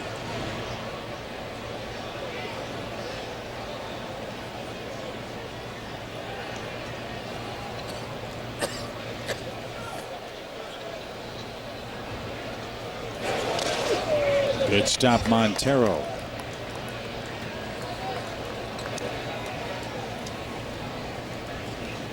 Come on, Jeffrey. Cruz, good fastball. He's always had a good arm and a slider. Tries to throw a changeup as his off-speed pitch, but it's been mostly fastball slider for him in his career. Very slightly built, as you can see. Smoltz's nickname for him when he was with the Braves was Yard Dart. 3 balls, 2 strikes. He was a classic guy. Came up with the Cubs. If he ever could develop a changeup consistently, he could be a big winner. But that hasn't been the case. He's a power guy in anything but a power body. Yeah. Went to Oakland in the deal for Hudson. Part of that package. 3-2 pitch. Slider rolled foul. And we'll do it again with a full count.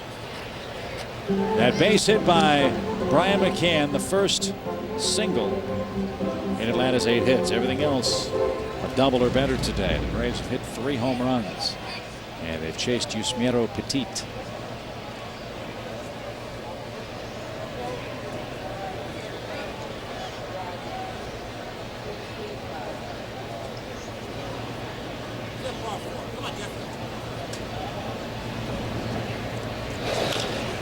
Popped up.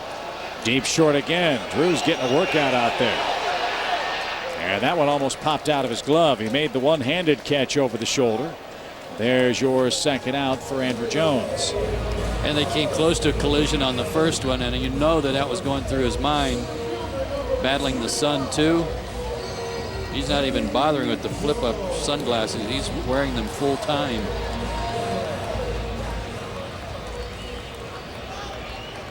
He's looked up into the Georgia sun before, though, while playing shortstop.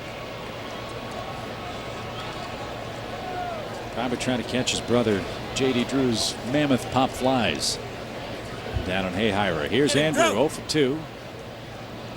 And hitting .214. 22 homers, 77 runs batted in. As Cruz misfires badly. We were talking about this last night, Chip, about how it would be nice to go back and make a list of players that have come out of the state of Georgia from about 2000, 2001 to 2004. The quality of players that were developed in this state is unbelievable, that are at the big league level already. I talked to Jeff Francoeur about that last year, and he said that's the ripple effect of the Braves winning so dramatically and unexpectedly in 1991. All the kids in Atlanta that were in Jeff's Pop Warner football programs or the soccer program or the basketball program, all those kids said to their moms and dads, I want to play baseball now. It really became the fashionable thing to follow the Braves, to emulate the Braves. And now 16, 17 years later, all those kids who were 4, 5, 6 years old, 22, 23, 24, right, are getting drafted and playing not only for the Braves but all around baseball. Micah Owings part of that from last night too.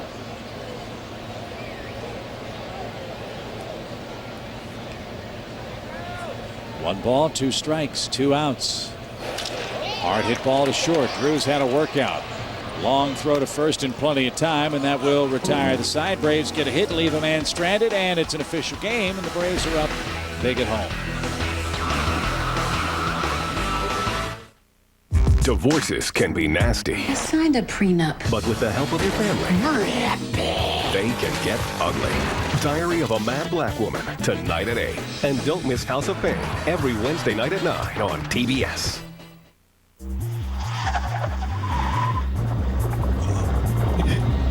There's no way to hide it. If you drive drunk, we will find you. Cops everywhere are stepping up enforcement and cracking down like never before. Sir, have you been drinking tonight? Sir, have you been drinking this evening? Sir, have you been drinking tonight? Make no mistake, you will get caught and you will be arrested. Over the limit, under arrest. Mattress World's having a huge sale. Get a Sealy Posturepedic or a Simmons Beauty Rest Pillow Top Queen Set for just $5.99. That's right, a Posturepedic or Beauty Rest Pillow Top Queen Set for just $5.99. Plus, free delivery and no interest and no payments for 1 full year. Don't miss out. This sale won't last. If we can't beat any price on any comparable mattress, then the mattress is free. It's not too late to sleep like a baby. Mattress World. Mattress World off I-205, exit 12, 8 blocks north of Clackamas Fred Meyer.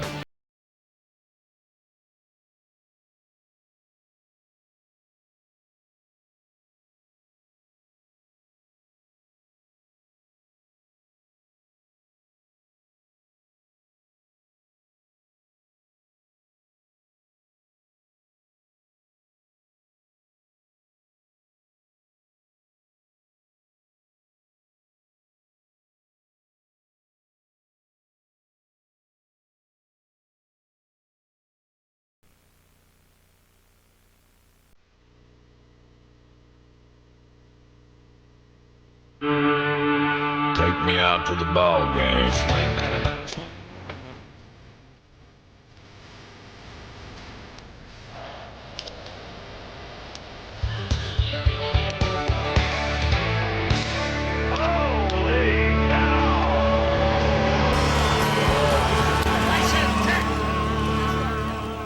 Well, a great day for the Braves bat so far. 8 hits, 7 extra base hits. Braves with 3 home runs have given John Smoltz a rare 4-run cushion. Haven't been many of those for John this year. And he's had an outstanding performance too. Struggled a bit early, but as Joe mentioned, partner, he finds a groove in the middle innings and kicks it in high gear. That's the way he's been operating lately. It's almost like it takes him an inning or so, or a couple of innings, to get everything working just right with his shoulder. Ball took a funny spin. Chipper Jones off balance throw. Cannot get Hudson.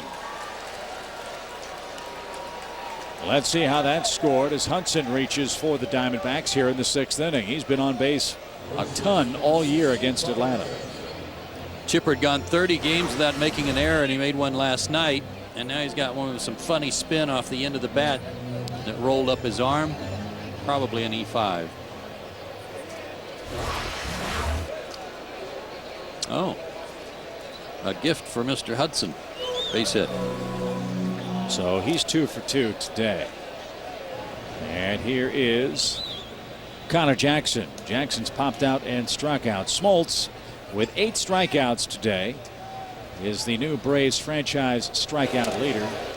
2,916 is his total. Season high is 11. That came against Cincinnati here at Turner Field. So he's got a shot at that. The Reds will miss Smoltz. The Braves will miss Aaron Harang when they go to Cincinnati. So matchups for that series starting tomorrow night. Tim Hudson, Phil Dumatrit. He's a lefty. Chuck James, Bobby Livingston. Lance Cormier, Bronson Arroyo, then Buddy Carlisle against a pitcher yet to be named for Cincinnati. Wonder if we'll see Homer Bailey up from the minor leagues. Then we go to St. Louis, Smoltz, Hudson, and to be determined Sunday. That's our TBS game. Cardinals have not yet named their starting rotation. Cardinals, by the way. Kip Wells is pitching today, so you probably will see him somewhere in that series, maybe on Friday. They're looking forward to getting Mark Mulder back. He made a rehab start the other day. As you'd expect, his first start back since surgery. The numbers aren't very impressive, but if they get him back in any way, shape, or form, that could be a huge difference maker down the stretch for St. Louis. They're playing their best ball of the year. The all humidity tour. Cincinnati, St. Louis, and Florida. But you'll be able to do your laundry when you get to Miami. That's the best part. 2-2 pitch. Oh, where was that? John thought it was good enough. Wally Bell thought outside. So Jackson maybe another life. Just off the plate for Wally Bell. Target was set up just off the plate and had to move to catch it. Looked like a good call.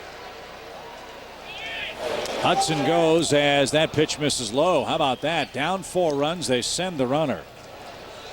Well, it's the aggressive style the Diamondbacks showed earlier today when they stole home to tie the game 2-2. And now trouble afoot here. 2 on, nobody out, and Tony Clark will bat for Juan Cruz. Nobody up in the Atlanta bullpen but Edgar Gonzalez throwing for the Diamondbacks. And this guy's a dangerous hitter. Tony Clark 1 for 3 against Atlanta this year. That hit a home run. That was out in Phoenix. Lifetime 7 homers among 23 at bats and a .354 average. So you're right, Joe. Be careful with him. He can hit it a mile and make it a 1-run game if you're not careful. And that home run he hit out in Arizona was a game winner. Walk off. 2 for 5 in his career against Smoltz. Off his front foot into straightaway center. Andrew acting like he can't find it. I don't know if that's going to sell. Looked pretty good at the moment because he didn't have to move. And Orlando Hudson wanted to know what was that all about.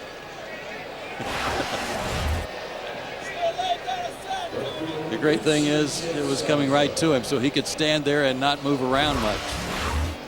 Well done. After John reapplied CPR to himself. Yes.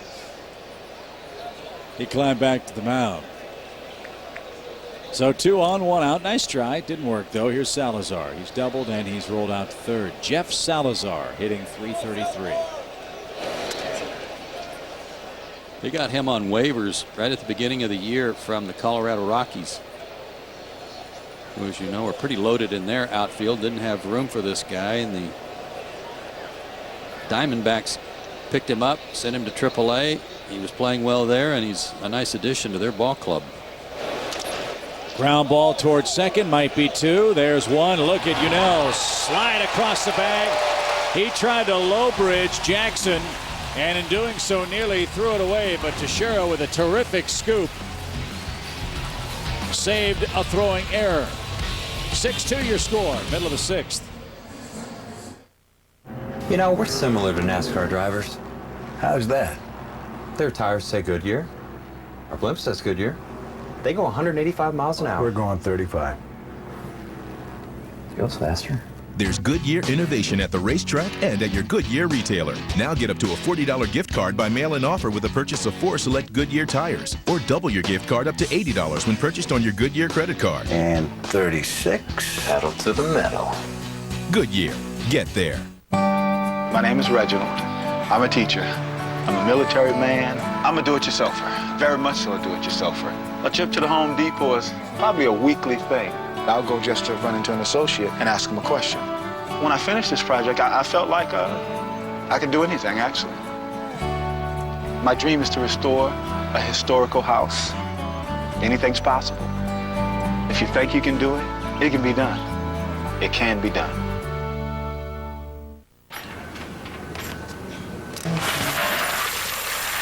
Want a shot at $100,000? Play new Subway Scrabble. Instantly win food. Or collect letters and play online to win trips, cash, and other prizes. Subway. Eat fresh. Looking for a decidedly different kind of beer refreshment? Miller Chill, the Latin-inspired light beer brewed with a hint of lime and salt. It's refreshment in a whole new light. Miller Chill. Viva Refreshment. That's the devil's house. The boogeyman lives in there. Oh, he's so scary. On August 31st, enter the home of terror. Explore the mind of madness. I know exactly where he's going. And discover the destiny of evil. He's come back for his baby sister.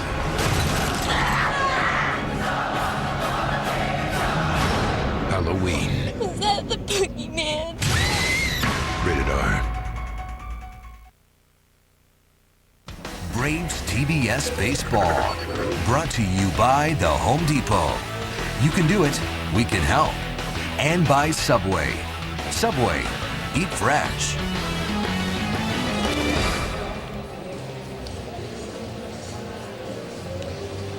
Chip and Joe back with you from Turner Field, where the Braves enjoy a 6-2 lead. Braves are coming up here in the 6th inning. They'll face their third Diamondback pitcher in today's proceedings. It's right-hander Edgar Gonzalez.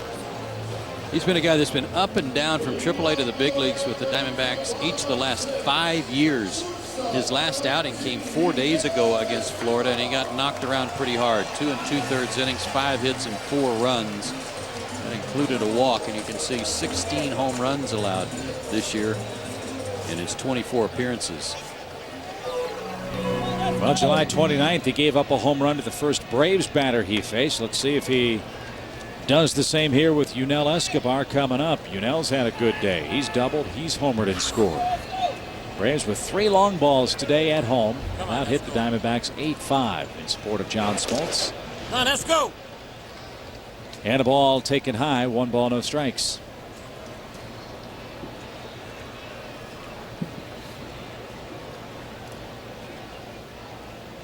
Come on, kid.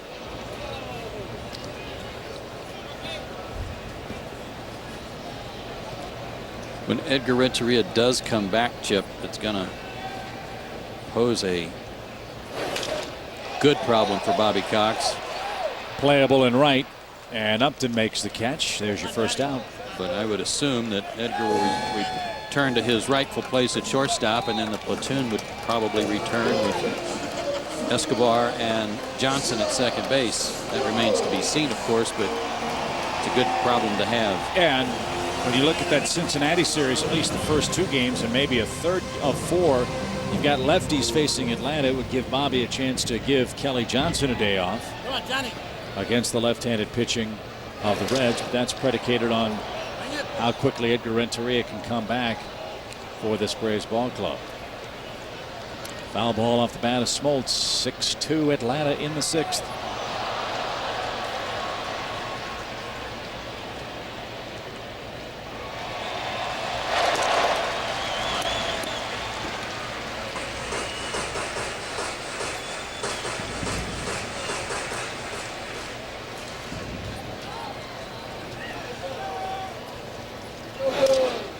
Ouch. Look at him. Yeah. Talking to Montero. Hey. Well, if you're going to go up there and hack away, you better be ready to be pitched to. And Montero's probably saying, hey, you do that to us. Yeah.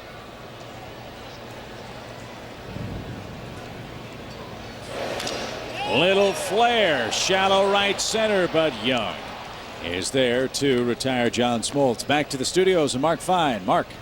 All right, a little update for you from the Mets. Taking on the Nationals, Sean Hill on the mound. That's Carlos Beltran, number 23 on the season. Solo shot, all tied up again, 2-2, gang. All right, Mark, thank you very much. Beltran, since coming back, has been roasting hot. So's Moises Alou.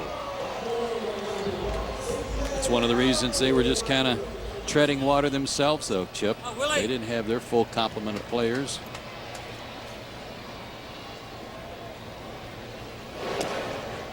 Willie.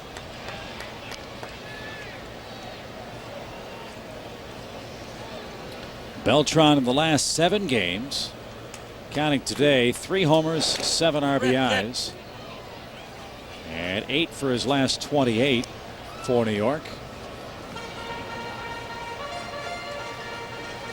Moises Alou has been even hotter over a long period of time for that New York club. We saw him get hot when the Braves were up at Shea Stadium in New York. He's got 4 homers and 11 driven in the last 6 games played for the Mets. So that twosome offensively has really helped shore things up for the Mets, who are still hopeful of getting Pedro Martinez back at some point. Missed the inside corner to Willie Harris. Ball, 2 strikes. Milwaukee trying to regroup, shutting out Cincinnati today 5-0 in the 3rd inning. Chris Capuano's on the mound. His last 15 starts, he's 0-10. Wow.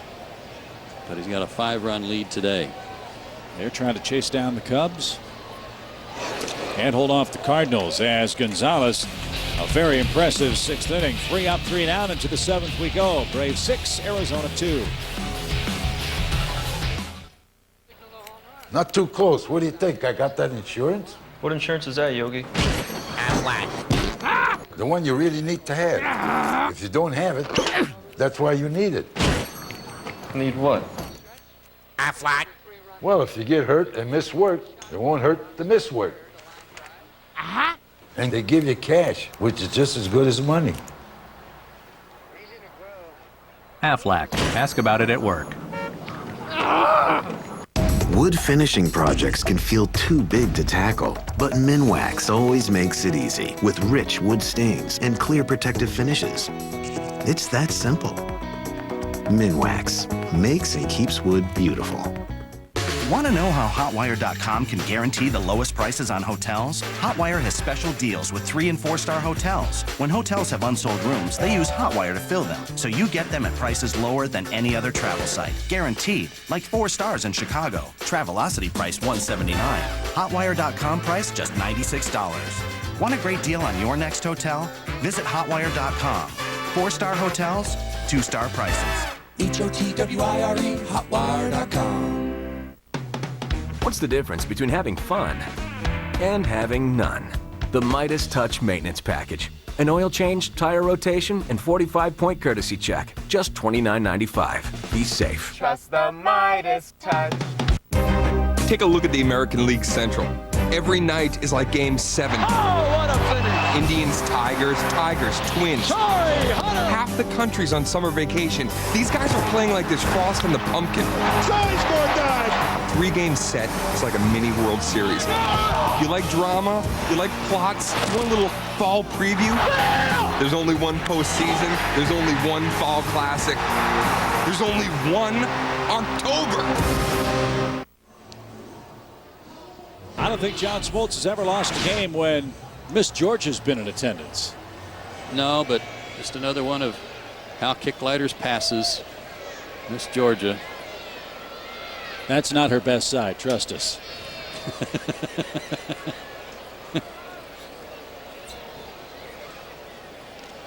Here's Justin Upton. He swings through a strike, 0-1. Hal Kicklighter keeps getting those tickets, though. See, she's looking up. She can't take her eyes off of him. She's looking up at him, and he's working the high first camera.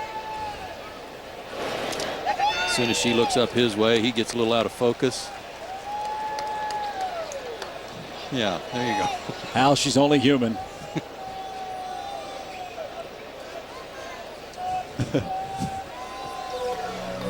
(6-2) for Justin Upton, and he stays alive. No balls and 2 strikes. Doug Slayton, the left-hander's up and loosening for the Diamondbacks. Pitcher spot coming up third here in the 7th inning. It's been exactly what Atlanta was hoping and desperately needed to get out of John Smoltz today. He has been given a lead. He's punched out 8 men and really took his game up a notch after that double steal in the 3rd inning that tied it 2-2. Since then, just settled into a nice groove, didn't he? Yeah, Arizona has 1 hit and 2 base runners. Paints the corner. Woo. Precision. 9th strikeout, 1 away. Made a believer out of Justin Upton today. Again, his season high is 11. This is number 9 today. That ball came back a little bit.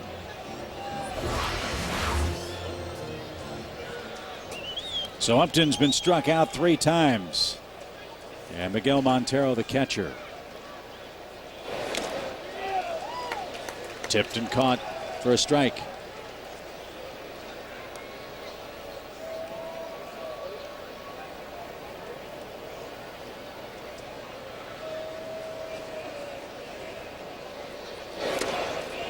That clipped him on the way by. So that's the 3rd Arizona base runner since the 3rd inning. John saying he never tried to get out of the way. In fact, John saying he pushed his arm into that baseball. He's not going to win that argument. It almost sounded like a foul tip. It just glanced off of him. Right elbow. Just brushed him.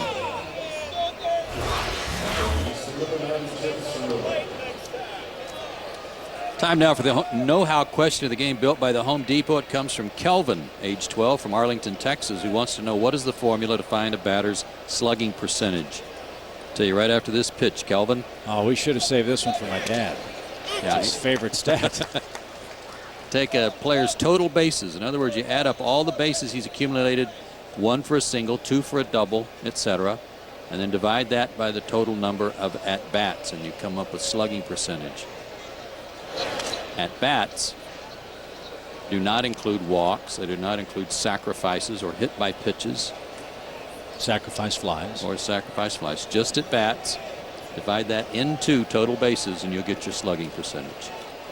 So with school just getting back in session, all you kids watching on Sunday for your math classes, why don't you try to calculate the slugging percentages of the representative teams today for your assignment for your math teacher tomorrow.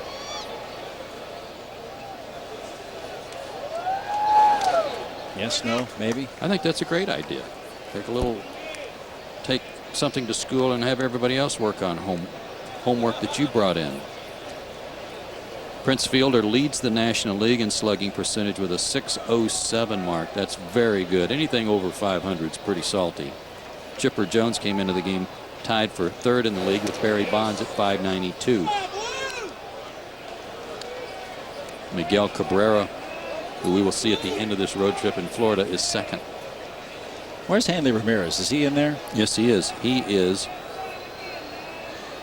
6th. That guy might be having an MVP year for the Marlins, as that pitch misses inside to Jeff Cirillo. So Cirillo is on. 2 on, 1 out. Hit batsman and a walk. The 3rd walk for Smoltz today. Hanley Ramirez leading the league in hitting, 2nd in runs scored. I believe he hit his 22nd home run last night. 21st. He's 1st in the league in hits. He's having a sensational year. Now remember how Smoltz worked Young over his last time up. 3 different pitches, all for strikes, and all after Young had taken the first pitch for a strike that was right there. Now it's 0-1. Now it's 0-2. And his numbers kind of reflect why he only has 45 RBIs with 24 homers, because he doesn't hit well with runners in scoring position. 196 with runners on, only a .141 with a runner at 2nd or 3rd. Yeah, he's scoring his share, but he's not driving in many other than himself. Smoltz has his 10th strikeout, and now Drew's up 2 on, 2 out. 6 pitches for 2 strikeouts on Chris Young, his last 2 at-bats, and the last 2 pitches thrown to him for the strikeout pitches, very good sliders. Well, what a gift when you, and I'm not implying that John cruises, because no one works harder at perfecting his craft than he, but when he gets in trouble, the ability to go to that next level, that next gear, whatever, flip the switch on, whatever cliche you want to use, for whatever reason, he's got it. Yeah, he does. That's that competitive nature of his. That's why he's so good in postseason games, because there's more on the line.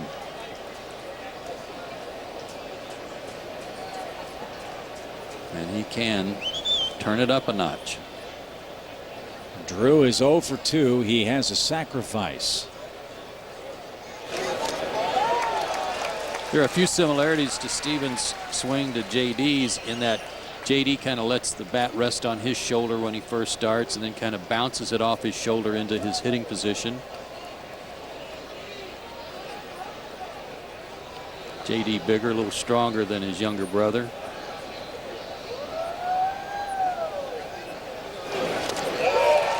Good split there, it looked like.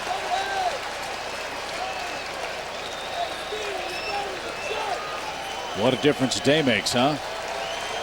Arizona 1 for 12 with runners in scoring position. They've had chances to add on to their run total, but Smoltz has gotten tougher when the situation's gotten tougher.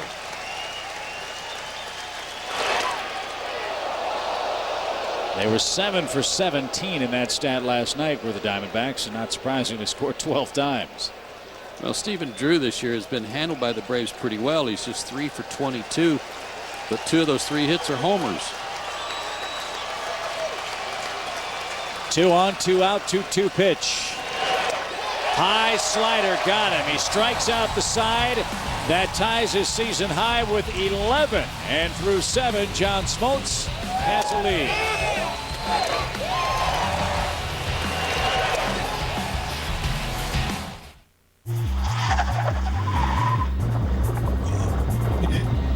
There's no way to hide it. If you drive drunk, we will find you. Cops everywhere are stepping up enforcement and cracking down like never before. Sir, have you been drinking tonight? Sir, have you been drinking this evening? Sir, have you been drinking tonight? Make no mistake, you will get caught and you will be arrested. Over the limit, under arrest. Crazy, man. Man, you all big time now. I never see you. What? Oh, man, you can see me anytime you want. You give me season tickets? Nah, check it. If you get this network, you get football 24/7 on the NFL Network. Get in the game with Dish Network and get football 24/7 on NFL Network and games 5 nights a week for just $29.99 a month. Happens everywhere I go. Want all this football? Get in the game with Dish Network.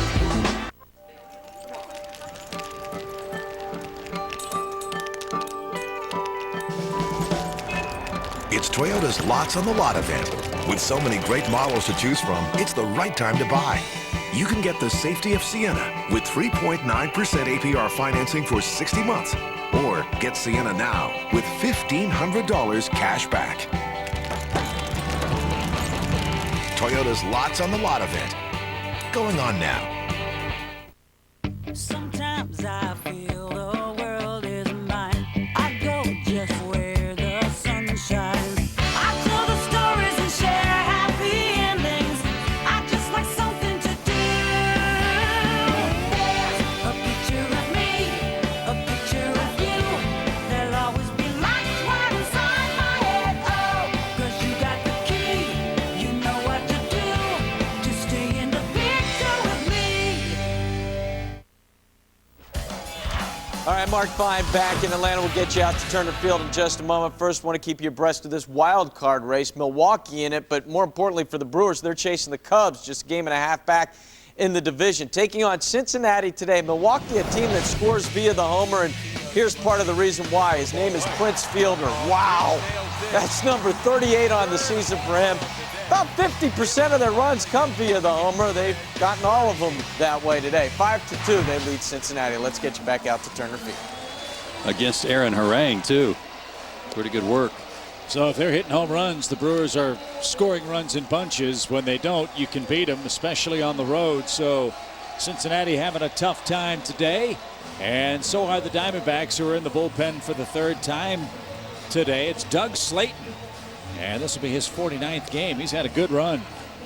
He's their only left-hander in the bullpen, but he's a nice complement late in the game when they need him to get in a matchup, get a left-handed hitter. He's got a good arm, but he hasn't worked in 4 days. Last work down in Florida, an inning, gave up a hit but no runs, had a strikeout. Getting hot in the upper deck apparently.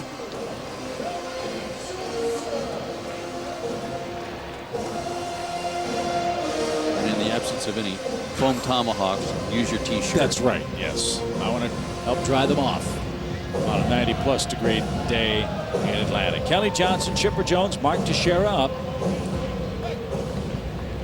And the beauty of this particular trio for Atlanta, as you look at Kelly's Napa scorecard, is after Kelly Johnson, Jones and Teixeira switch hits. So no matter who you bring in, you're going to get a quality at bat from both of those men in the middle of the order.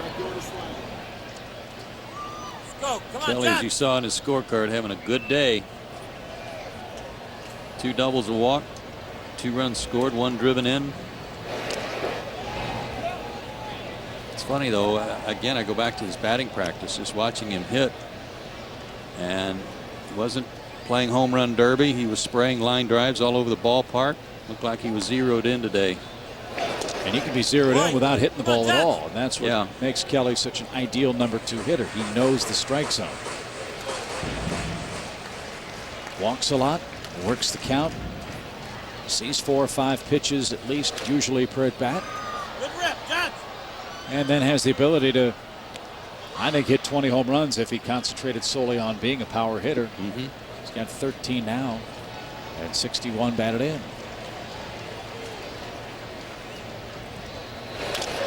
To left field. That ball is going to chase Salazar back.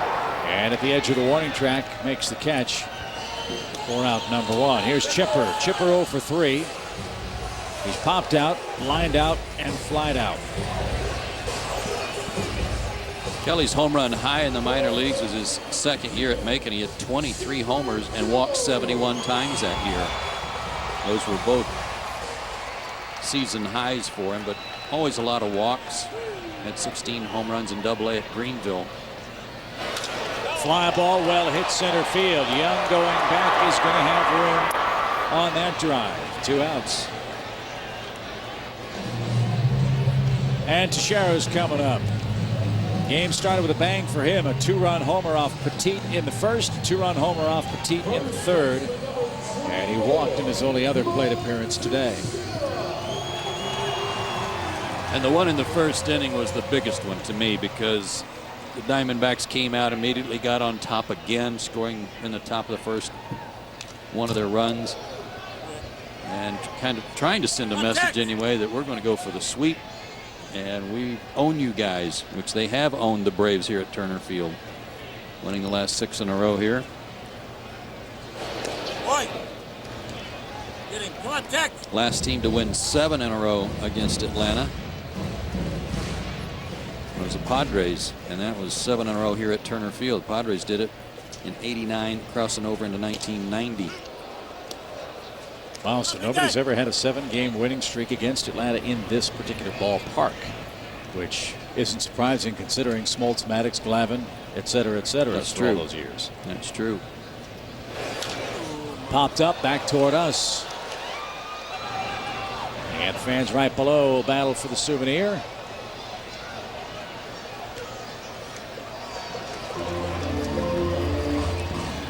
And Tommy Bahama came up with the grab. The man in the Panama. Yes.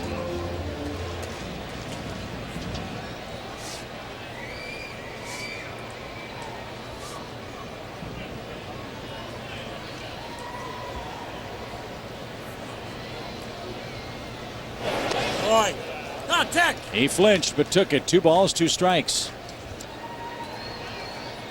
Good for both Chipper and Teixeira to see a lefty even one at bat before seeing a left-handed starter tomorrow night. That's Philip Dumatrit, who's going for the Reds. And you've got Bobby Livingston, another lefty after that. But for Atlanta, Tim Hudson. A chance with a win today. If Hudson pitches like he's been pitching all year, you feel like you've got all of a sudden a little modest streak, 2 in a row, a little confidence, and then James, Cormier, Carlisle, the next 3 at the Great American Ballpark. Again, that's while the Mets and Phillies are playing the Dodgers and Padres. Hard hit ball to third. It was hooked over that way. Jeff Cirillo with the long throw to first in time, and 3 up, 3 down for the Braves as we move to the 8th inning in Atlanta.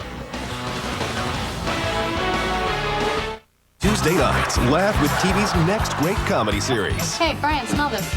Oh! Hey, Dad, all right, give me that. Hey, Bill, smell this. The all-new Bill Engvall Show. Tuesday night at 9, only on TBS.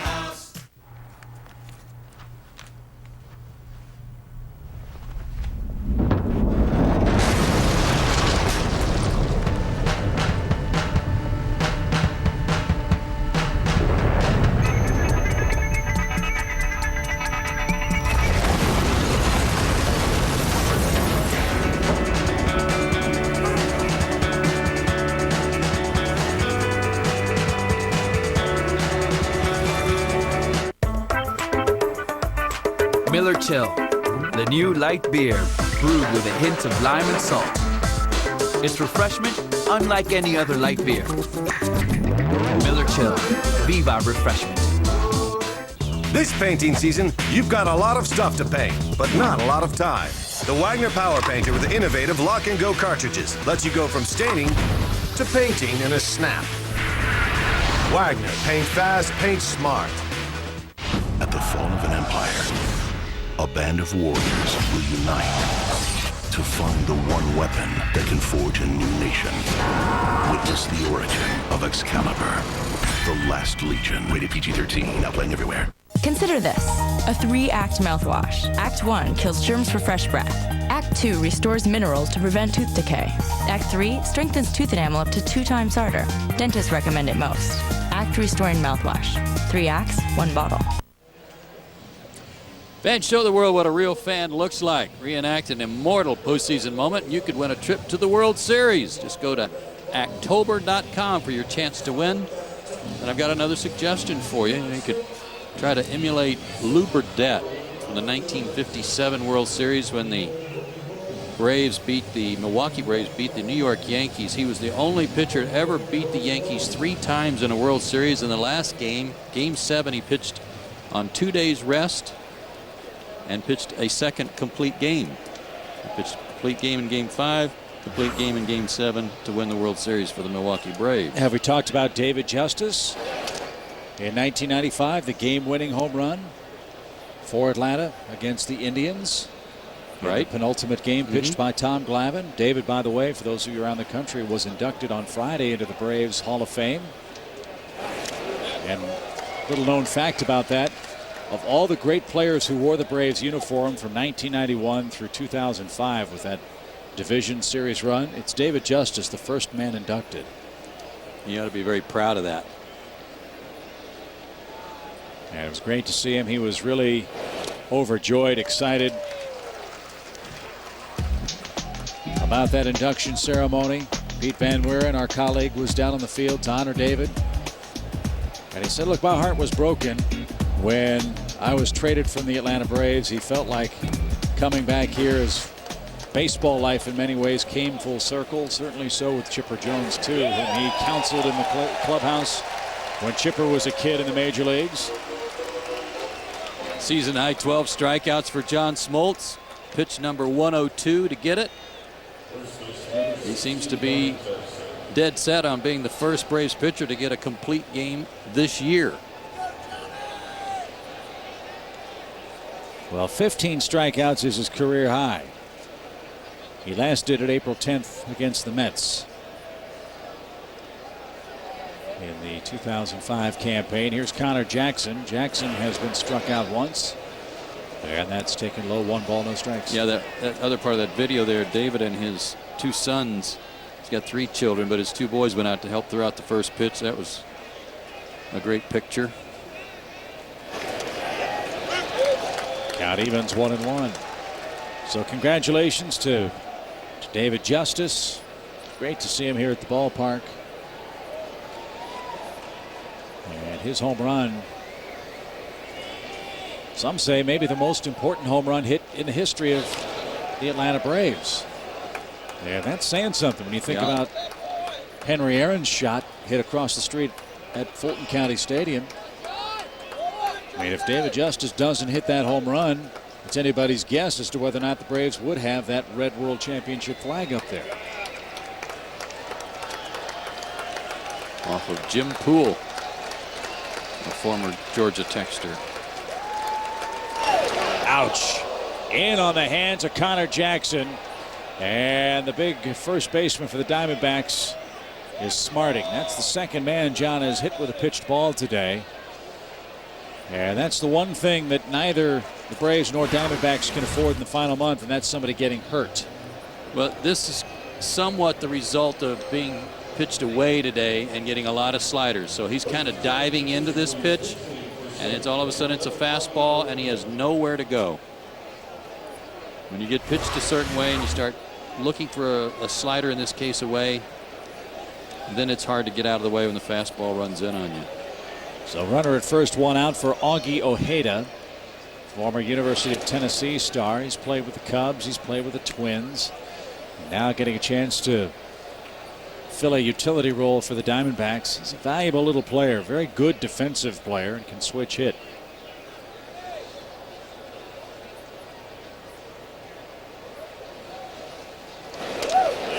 Right through there, evens the count. 1 ball, 1 strike.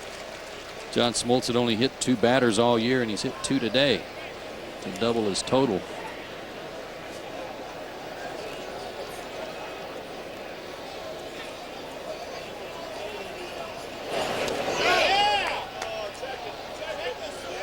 No swing, 2 balls and a strike.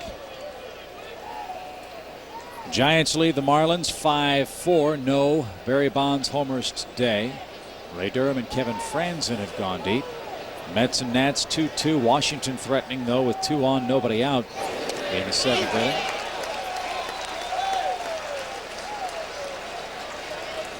Phillies still lead the Pirates 1-0. Kyle Loesch pitching for the Phillies. Jimmy Rollins, as Mark showed you, hit the leadoff home run. Smoltz has Ojeda set up, looking for number 13. And that was almost in McCann's glove. Yeah, that was very defensive. Brian wanted him to bury that down and in. They didn't quite get it in there, but Ojeda didn't put a good swing on it.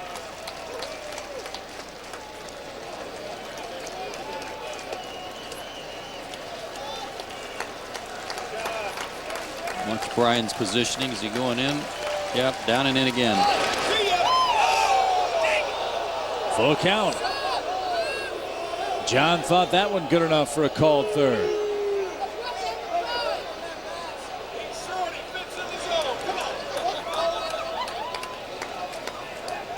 So pitch 113 is coming for Augie Ojeda and John Smoltz.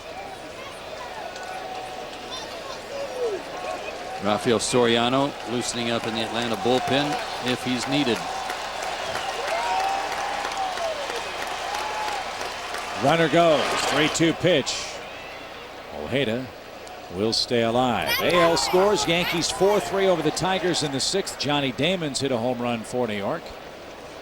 Angels lead Boston 2-0. That's in the 5th at Fenway. If the Yankees win and Boston loses, the Yankees would be just 4 back in the AL East. Toronto 2-2 with Baltimore in the 10th. Cleveland 2-1 over Tampa Bay. Texas losing 1-0 to Minnesota. Again the runner goes, and again Ojeda keeps the bat alive. And that's the type hitter he is, just a scrappy guy that tries to put it in play and spoil pitches. No real threat to hit it out of the ballpark unless he just puts a perfect swing on one.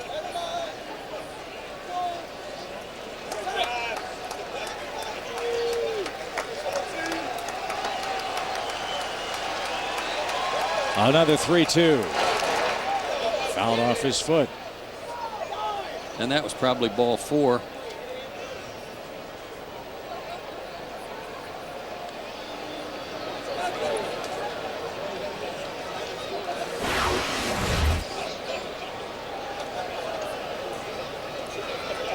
get his knee. I mean, that only traveled about 6 or 8 inches from the bat to the leg.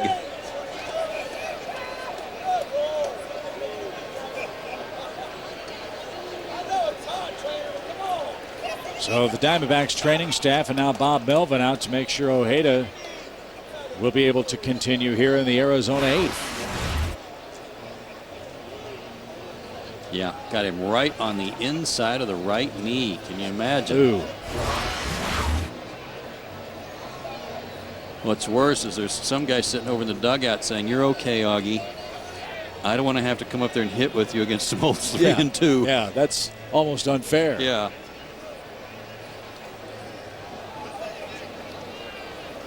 So Ojeda says he's going to be able to continue. He's still, though, walking around, and you know, John's thinking, I'm going to bury this ball right in there again and let him foul it off his leg again. John's had to work extra hard on him.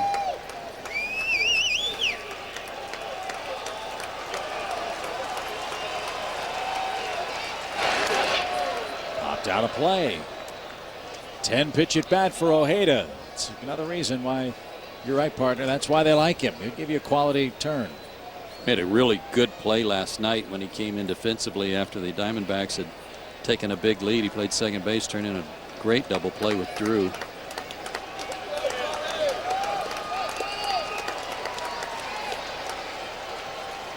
Smoltz's season high for pitches 122. He's at 116 right now. Here comes the 3-2 pitch.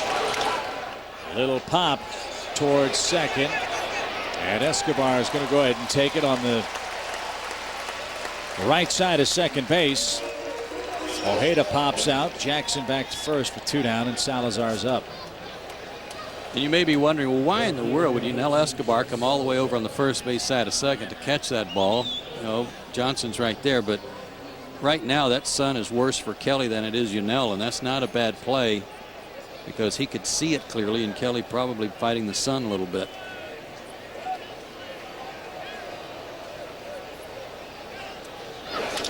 Ground ball to short. That should be easy, and it is. John Smoltz has gone 8 with 12 strikeouts. What a day when the Braves needed him most. I changed my oil. Why worry about engine sludge? You can't see sludge coming, but it can rob gas mileage and hold your car back. Yeah, right. Castrol GTX has a powerful formula to stop sludge in its tracks. Give me a burger, fries. GTX's unique dispersants neutralize sludge for superior protection among leading 5W and 10W 30s. And some extra napkins. Castrol GTX. It's more than just oil. It's liquid engineering. Don't worry about those guys. I am just so sick of this. Dude, what do you expect? You went with Geico.com. What, to save some money? It's my life, okay? Just a little loyalty would be nice, that's all. What? Having Geico makes me less of a caveman? Tina's here. We're getting back together. Hey, give us a minute. Geico.com. So easy a caveman can do it.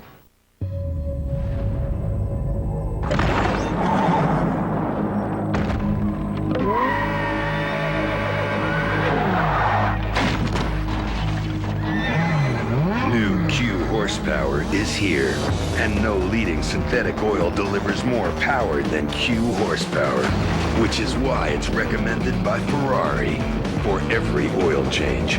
New Q horsepower. Unleash all your horses.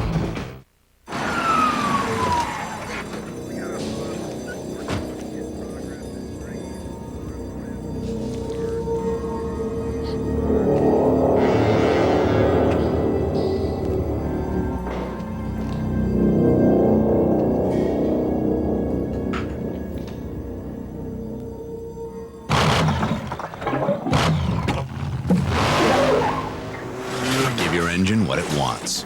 Always ask for Pennzoil. What a day for John Smoltz. Talking things over with Braves pitching coach Roger McDowell. John Smoltz, 2 runs, 5 hits, double-digit strikeouts, 12 in fact for him today. He hit a couple of batters, and Joe, after a couple of difficult spots in the first 3 innings today, the Diamondbacks got nothing against him. Just 1 hit over the final 1, 2, 3, 4, 5 innings he's worked. Outstanding stuff. Had a great slider working today. Kept the ball down after the first couple of innings. Still in the dugout. Wickman's warming up, and I'm pretty much certain that Wickman's going to be coming in because John was getting a lot of high fives in the dugout. So Tony Peña's in for the Diamondbacks, and he promptly gives up Brian McCann's 2nd hit of the game. And this guy Peña doesn't give up much of anything. Only a 199 average against him for the year. Left-hander's a little better, 238 average. Right-hander's hitting just 168 against him. Only given up 47 hits in that 68 3rd innings. Jeff Rancourt looking for his 150th hit of the year. 169 is his career high. He should fly right past that.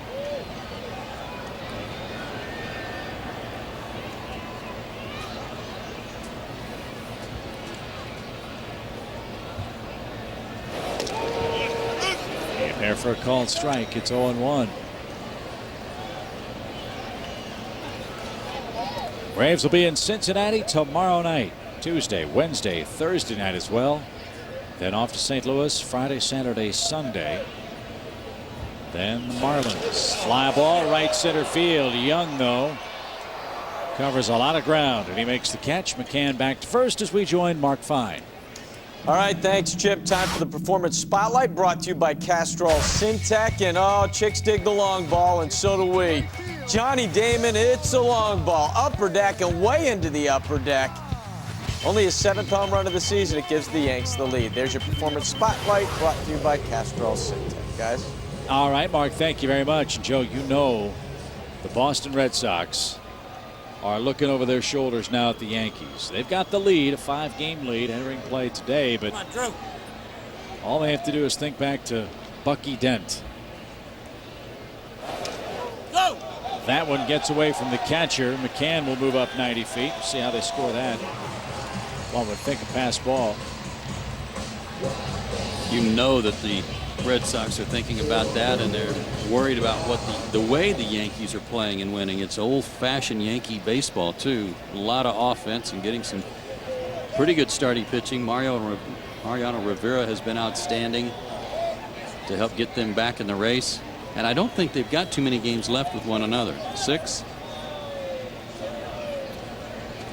So you know the Yankees would like to have that down to 3 or less if they can get it that way. And it was a passed ball, by the way, that moved McCann up to second base here. So an RBI chance for Andrew. At a count of 1 ball, no strikes. Andrew 0 for 3 in today's play. Yunel Escobar waiting next. That's the great thing about baseball. There are so many different shades of gray. Seldom is this game or its outcome determined by hard, solid black and white issues. What's the greatest rivalry in baseball? Is it the Dodgers and the Giants? Is it the Braves and the Mets? Is it the Yankees, the Red Sox, the Cubs, the Cardinals?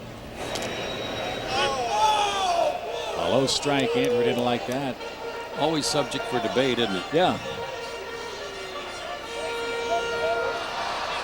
And another ultimate debate in baseball. Do you evaluate teams by what your eyes tell you or what the numbers tell you? If you look at Arizona and that runs differential statistic, you'd say there's no way they can win.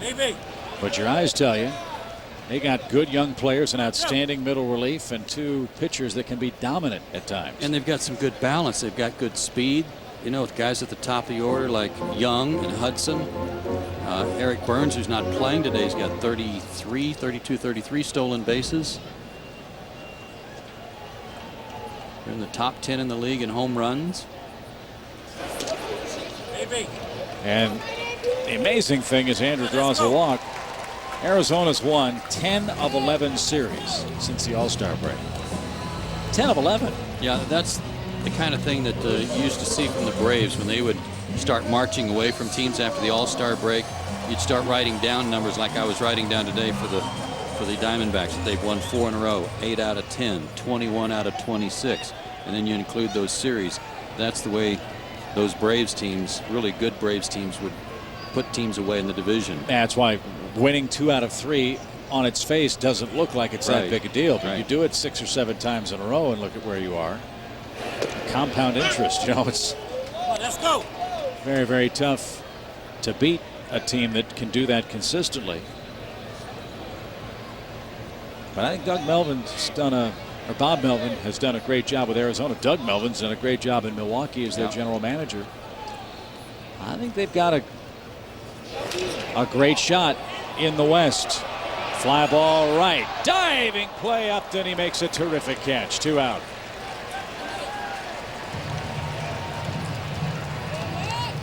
They've got a bright future in their outfield, too. This 19-year-old kid, Upton, and Chris Young.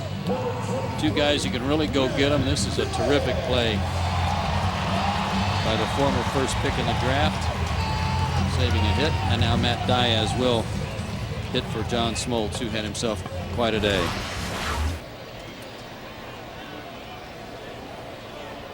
John walked 3, struck out 12, hit 2 batters, 8 innings, 5 hits, 2-run baseball. So he's in good shape for win number 11 as Matt Diaz pinch hits for him in this 8th inning.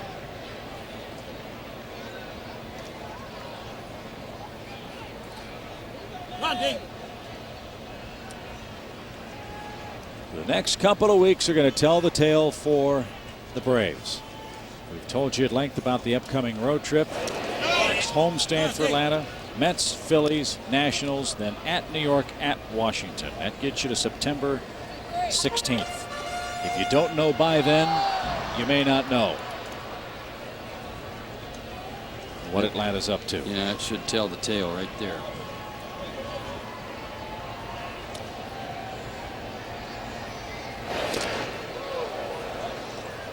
Come on, D. 1 ball, 2 strikes. 6 runs, 9 hits for Atlanta. 2 runs, 5 hits for Arizona. It's been an errorless game to this point. And the Braves, the Nationals, and the Marlins coming into play today, all the only teams that did not have a complete game on their staff. And that will continue for the Braves. We'll turn to Tim Hudson tomorrow night. And Diaz chased a high fastball, and Pena retires the side. 3 outs left to get for John Smoltz to pick up victory number 11. The classic white wall. It's clean. It's contemporary. It says we can't pick the right color. That's what it says? You can't hear that? The Home Depot has everything you need to paint with confidence. You'll find the latest color palettes and collections from all the best brands. You'll coordinate them at our Color Solution Center, and you'll learn the latest techniques in our free clinics. At the Home Depot, you can do it, we can help. It's fresh, it's soothing. It's like a tropical vacation.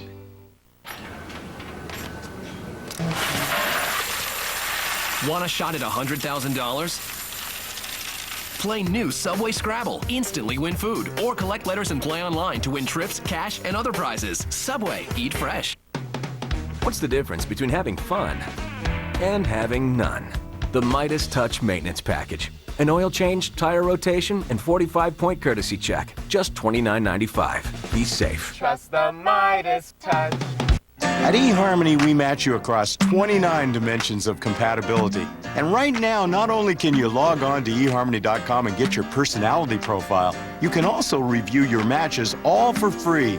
Aren't you curious to see who you would be matched up with according to compatibility? He loves me for me. Visit eHarmony.com and discover what so many singles have found. Log on today and review your eHarmony matches absolutely free. eHarmony.com. When it comes to quitting smoking, different people find different ways to succeed. If you decide to quit smoking, find out what may work for you. Visit Quit Assist online and link to a wealth of expert quitting information, from how to prepare to how to stay smoke-free. Quit Assist online. It could help you find your own way to quit. Log on through philipmorrisusa.com.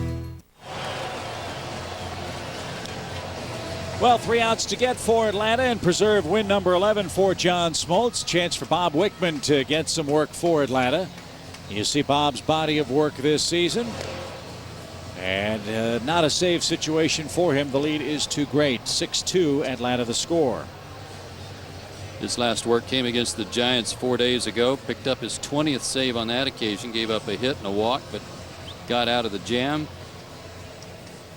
Pitched at Arizona on the 29th of July. 1 inning, gave up 1 hit, zeros across otherwise. Yeah, so 2 runs for Wickman in his last 13 outings going back to July 14th against the Pirates. Justin Upton just happy to see anybody other than Smoltz. Now, does the sombrero factor still apply here? He's 0 for 3 with 3 strikeouts. Oh, yeah, it doesn't matter who's out there. They're just putting sparkles on your hat. Oh, great. Yeah. In this case, it could go to a golden sombrero.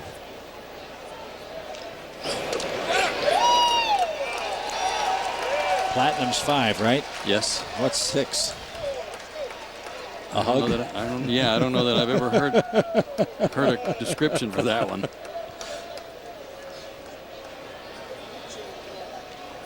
Oh-2 pitch. Kalima says mucho platinum. Yeah, that's about right. Double platinum.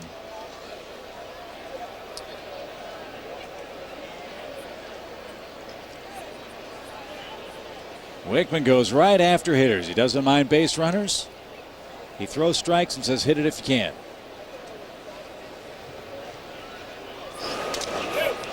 A little low. 2 balls, 2 strikes. Reds have tied Milwaukee. That one 5-5 in the 6th now. Phillies 4-0 over the Pirates. Mets 6-2 now over Washington in the 8th. So it looks like the Braves have a good chance to gain some ground on the Philadelphians if the Pirates can help out. And a line drive over second, a base hit for Upton. So a 1 for 4 day for him. And Montero, Miguel Montero's up for the Diamondbacks looking for his first base hit. And John Smoltz, who's been through several starts in recent days, if not all season long, where he's pitched well enough to win and wind up with a no decision, gets uneasy again. Yep. While icing his arm.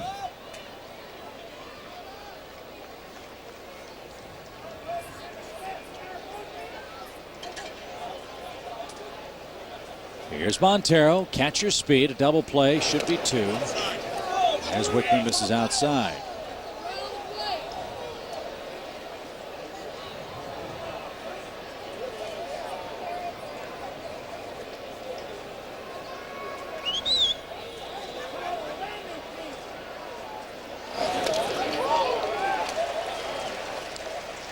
Good fastball at the knees. Made him lunge for it a little bit. Trying to negate some of the power of Montero. He's got 7 homers and not too many at bats.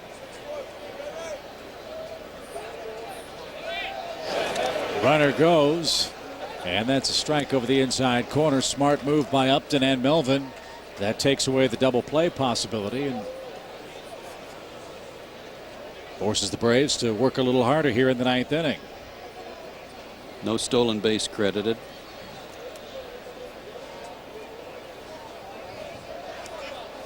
Defensive indifference or catcher's indifference. The call on that particular score, meaning the defense doesn't care if they move ahead with a 4-run lead. 1-2 pitch. High towering pop up into center field. Lazy can of corn for Andrew Jones. Should have no trouble. 1 out. That'll bring up Jeff Cirillo. Cirillo has popped out and walked. He came on and batted for Yusmeiro Petit, who started this game for the Diamondbacks and didn't fare well again. 6 earned runs, 7 hits, and 3 2/3 for him. He's in danger of suffering his 4th loss of the year. The rest of the Arizona staff today, again, in relief, outstanding. Didn't give up anything to Atlanta. In fact, just 2 hits over the last 4 1/3. Cirillo was just picked up by the Diamondbacks after he was released by Minnesota. These guys got him on August 3rd after he hit .261 for the Twins. There was a stretch where these guys signed just about everybody that was released. Young Hung Kim was one of them. He didn't work out. They've let him go. Cirillo has stuck. He's a veteran guy who's played in some meaningful games in his career. He'll help the youngsters, and he helps himself to a single up the middle. So Upton will stop at third, and the Diamondbacks have runners at the corners and one out. And back to the top of the order we go, and Chris Young. We mentioned Young's difficulty in driving home runners in scoring position situations. In fact, the fewest RBIs by a man who's hit 30 home runs or more, Rob Deere and Felix Mantilla both have driven home 64 men with 30 or more homers. Young has a ways to go, but with his power in that ballpark, he's got a shot at the 30 home run part. He's only knocked in 45 men. Yeah, I think he's going to have a good shot at the 30, and I think he's got a good shot, even better shot at breaking that fewest RBI number with 30 homers. He's only got 45 driven in. So Wickman goes to work. And a strike at the knees over the outside corner. We talked earlier about when you come up from the minor leagues and you play every day and you're in the game for the first time, as somebody in the Diamondback dugout barking at Wally Bell. Game moves a little quicker. Maybe it moves quicker for Young in run scoring situations.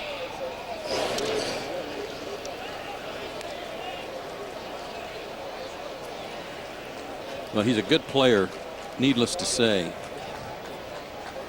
And all that stuff, as you were talking about, Chip, it'll come with some experience, but what a wonderful weapon with his speed and power at the top of the order. 1 ball, 1 strike. Right there, that was the pitch he wanted to hit, and you heard him say shoot. He missed it. Yep, he's taken several fastballs today, and that's really surprising, especially first pitch fastball strikes from Smoltz, because he's usually right on the first one. Well, now Bob has a couple of pitches with which to play here. He's ahead of him, 1 ball, 2 strikes, and leading 6-2.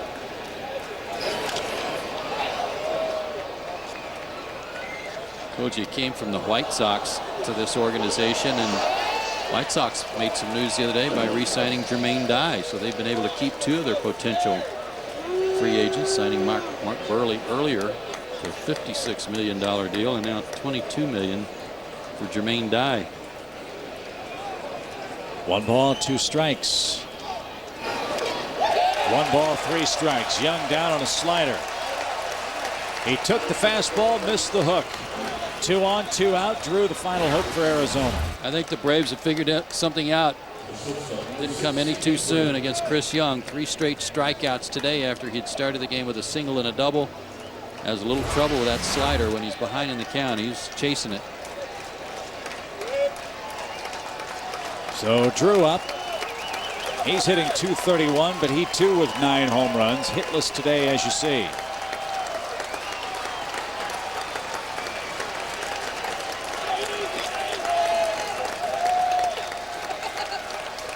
Runner at first goes, and why not? Again, it takes away a force play, and a hit could score 2 runs here. Stephen Drew, I pointed out earlier, has had trouble against Atlanta, but he's made the most of his hits, but he's also struggled for the month of August. Just a 191 average for the month before today, and as you said, he's 0 for 3.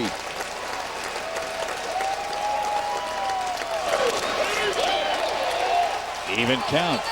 Best fastball Bob's thrown.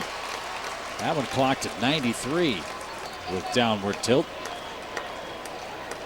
30,818 the attendance today. The Braves well over 2 million now for the year.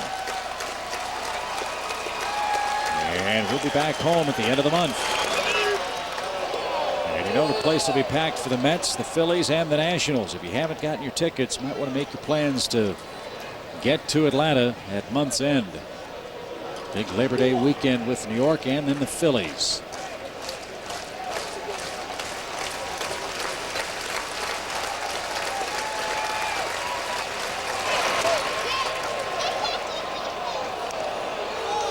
Three balls and a strike. You don't want to put this guy on, for that would bring the potential tying run to the plate. Well, you got to make him put it in play. Go right after him, right down the middle if you have to. Stevens got some power too, as we saw last night. Got to make him swing the bat. And the tying run is coming to the plate. Wow. 2 hits, now a walk The latter coming with 2 outs, and it's Braves killer Orlando Hudson, as Roger McDowell has to go to the bullpen phone to get somebody up in a big hurry here. 9 for 21 in the series as Hudson is. Roger makes his way to the mound, and he's been a hot hitter coming into this series. On the road trip for them, he's already got 10 hits in 23 at bats.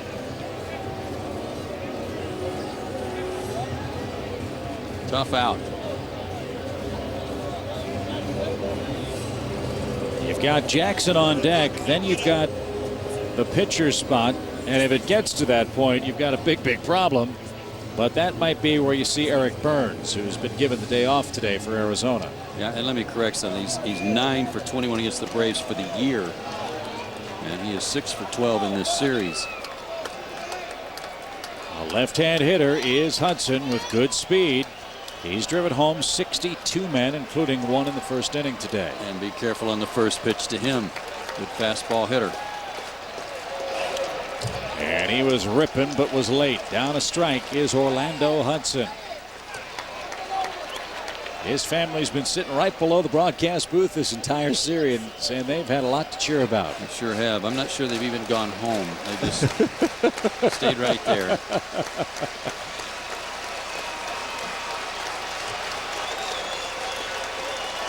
One strike. Did he go? No. And Hirschbeck barking at somebody, barking at Wickman. Bob showed his displeasure. Bob put his glove up as if to say, my bad. Did he go? I don't think so. It's a long, hot day for the umpires, too, and they don't get to go into the dugouts between half innings. But Bob wants to strike. He wants an out. He wants to get out of this jam. You can understand his reaction, but it looked like Hirschbeck made the right call. Outfield straight away, very deep. 1 ball, 1 strike.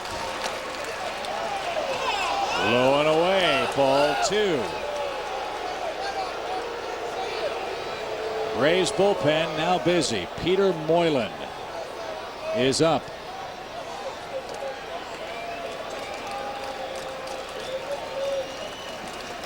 Made some good pitches with his fastball to the outside part of the plate, but now he's just missing.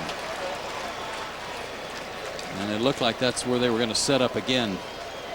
Try to negate some of Hudson's power. He does have 10 home runs. Drew, Cirillo, and Upton aboard. Make him go out and get the ball. He did. Chop toward third. Chipper's got it. Fought about a tag. Fires to first in time, and that's ball game. Arizona loads him up in the 9th, and Atlanta wins this game 6-2. Wickman with a long look over at John Hirschbeck again. Don't want to upset one of the best umpires in the game if you can avoid it. Braves salvage 1 of 3 with the D-backs, salvage a 3-3 homestand, and get ready for our road trip with a 6-2 win.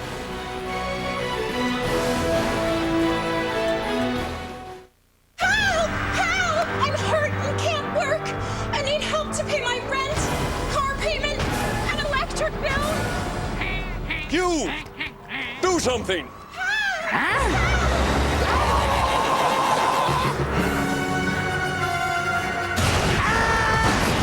My bills!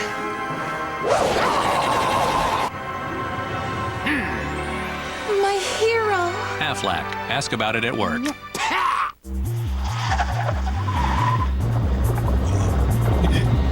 There's no way to hide it. If you drive drunk, we will find you. Cops everywhere are stepping up enforcement and cracking down like never before. Sir, have you been drinking tonight? Sir, have you been drinking this evening? Sir, have you been drinking tonight? Make no mistake, you will get caught and you will be arrested. Over the limit, under arrest. Cuba, try this new Comfort Soft waistband. It's really comfortable. MJ. Michael, thanks for the underwear. I'm wearing your underwear! that you gave me to wear. The Comfort Soft waistband, tagless and wrapped in cotton, only from Hanes. Cheez-It packs so much real cheese in such a small bite, people are wondering. How does Cheez-It do it? It's simple, really. That's a go.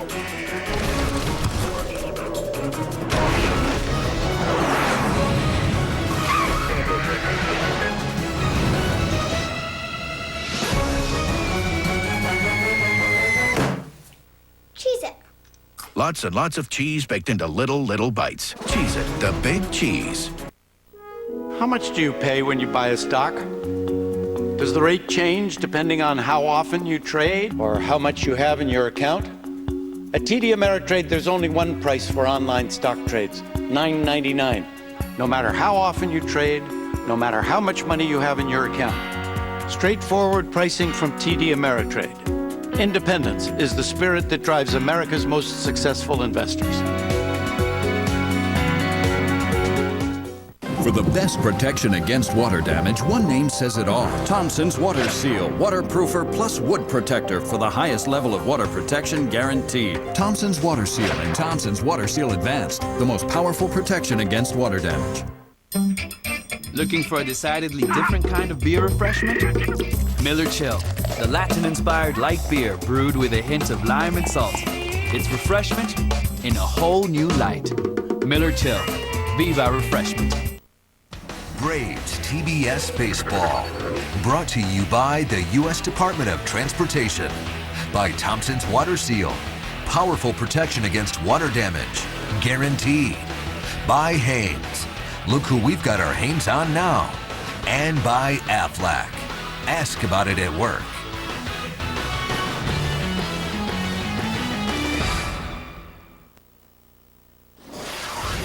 Mark Fine back in our Atlanta studios, and 2-2 Mets and Nats. Bases loaded, infield drawn in. Sean Green, clutch base hit, 2 coming to score. Carlos Beltran has homered twice. Mets now lead at 8-2. Let's wrap things up for you from Turner Field. All right, Mark, thank you very much. The Braves do get back on the winning track, snapped their 3-game losing streak with the win over the Diamondbacks today. Diamondbacks went 7 for 17 with men in scoring position last night. Today, just 2 for 17 as John Smoltz picks up his 11th win, had a career-high 12 strikeouts. Petit, the loser, 30,818 here this afternoon to see John set the franchise strikeout record as well as he passed Phil Niekro for top spot in that category. Time of the game, 2 hours and 53 minutes. Now the Braves have got to go do some damage on the road as it looks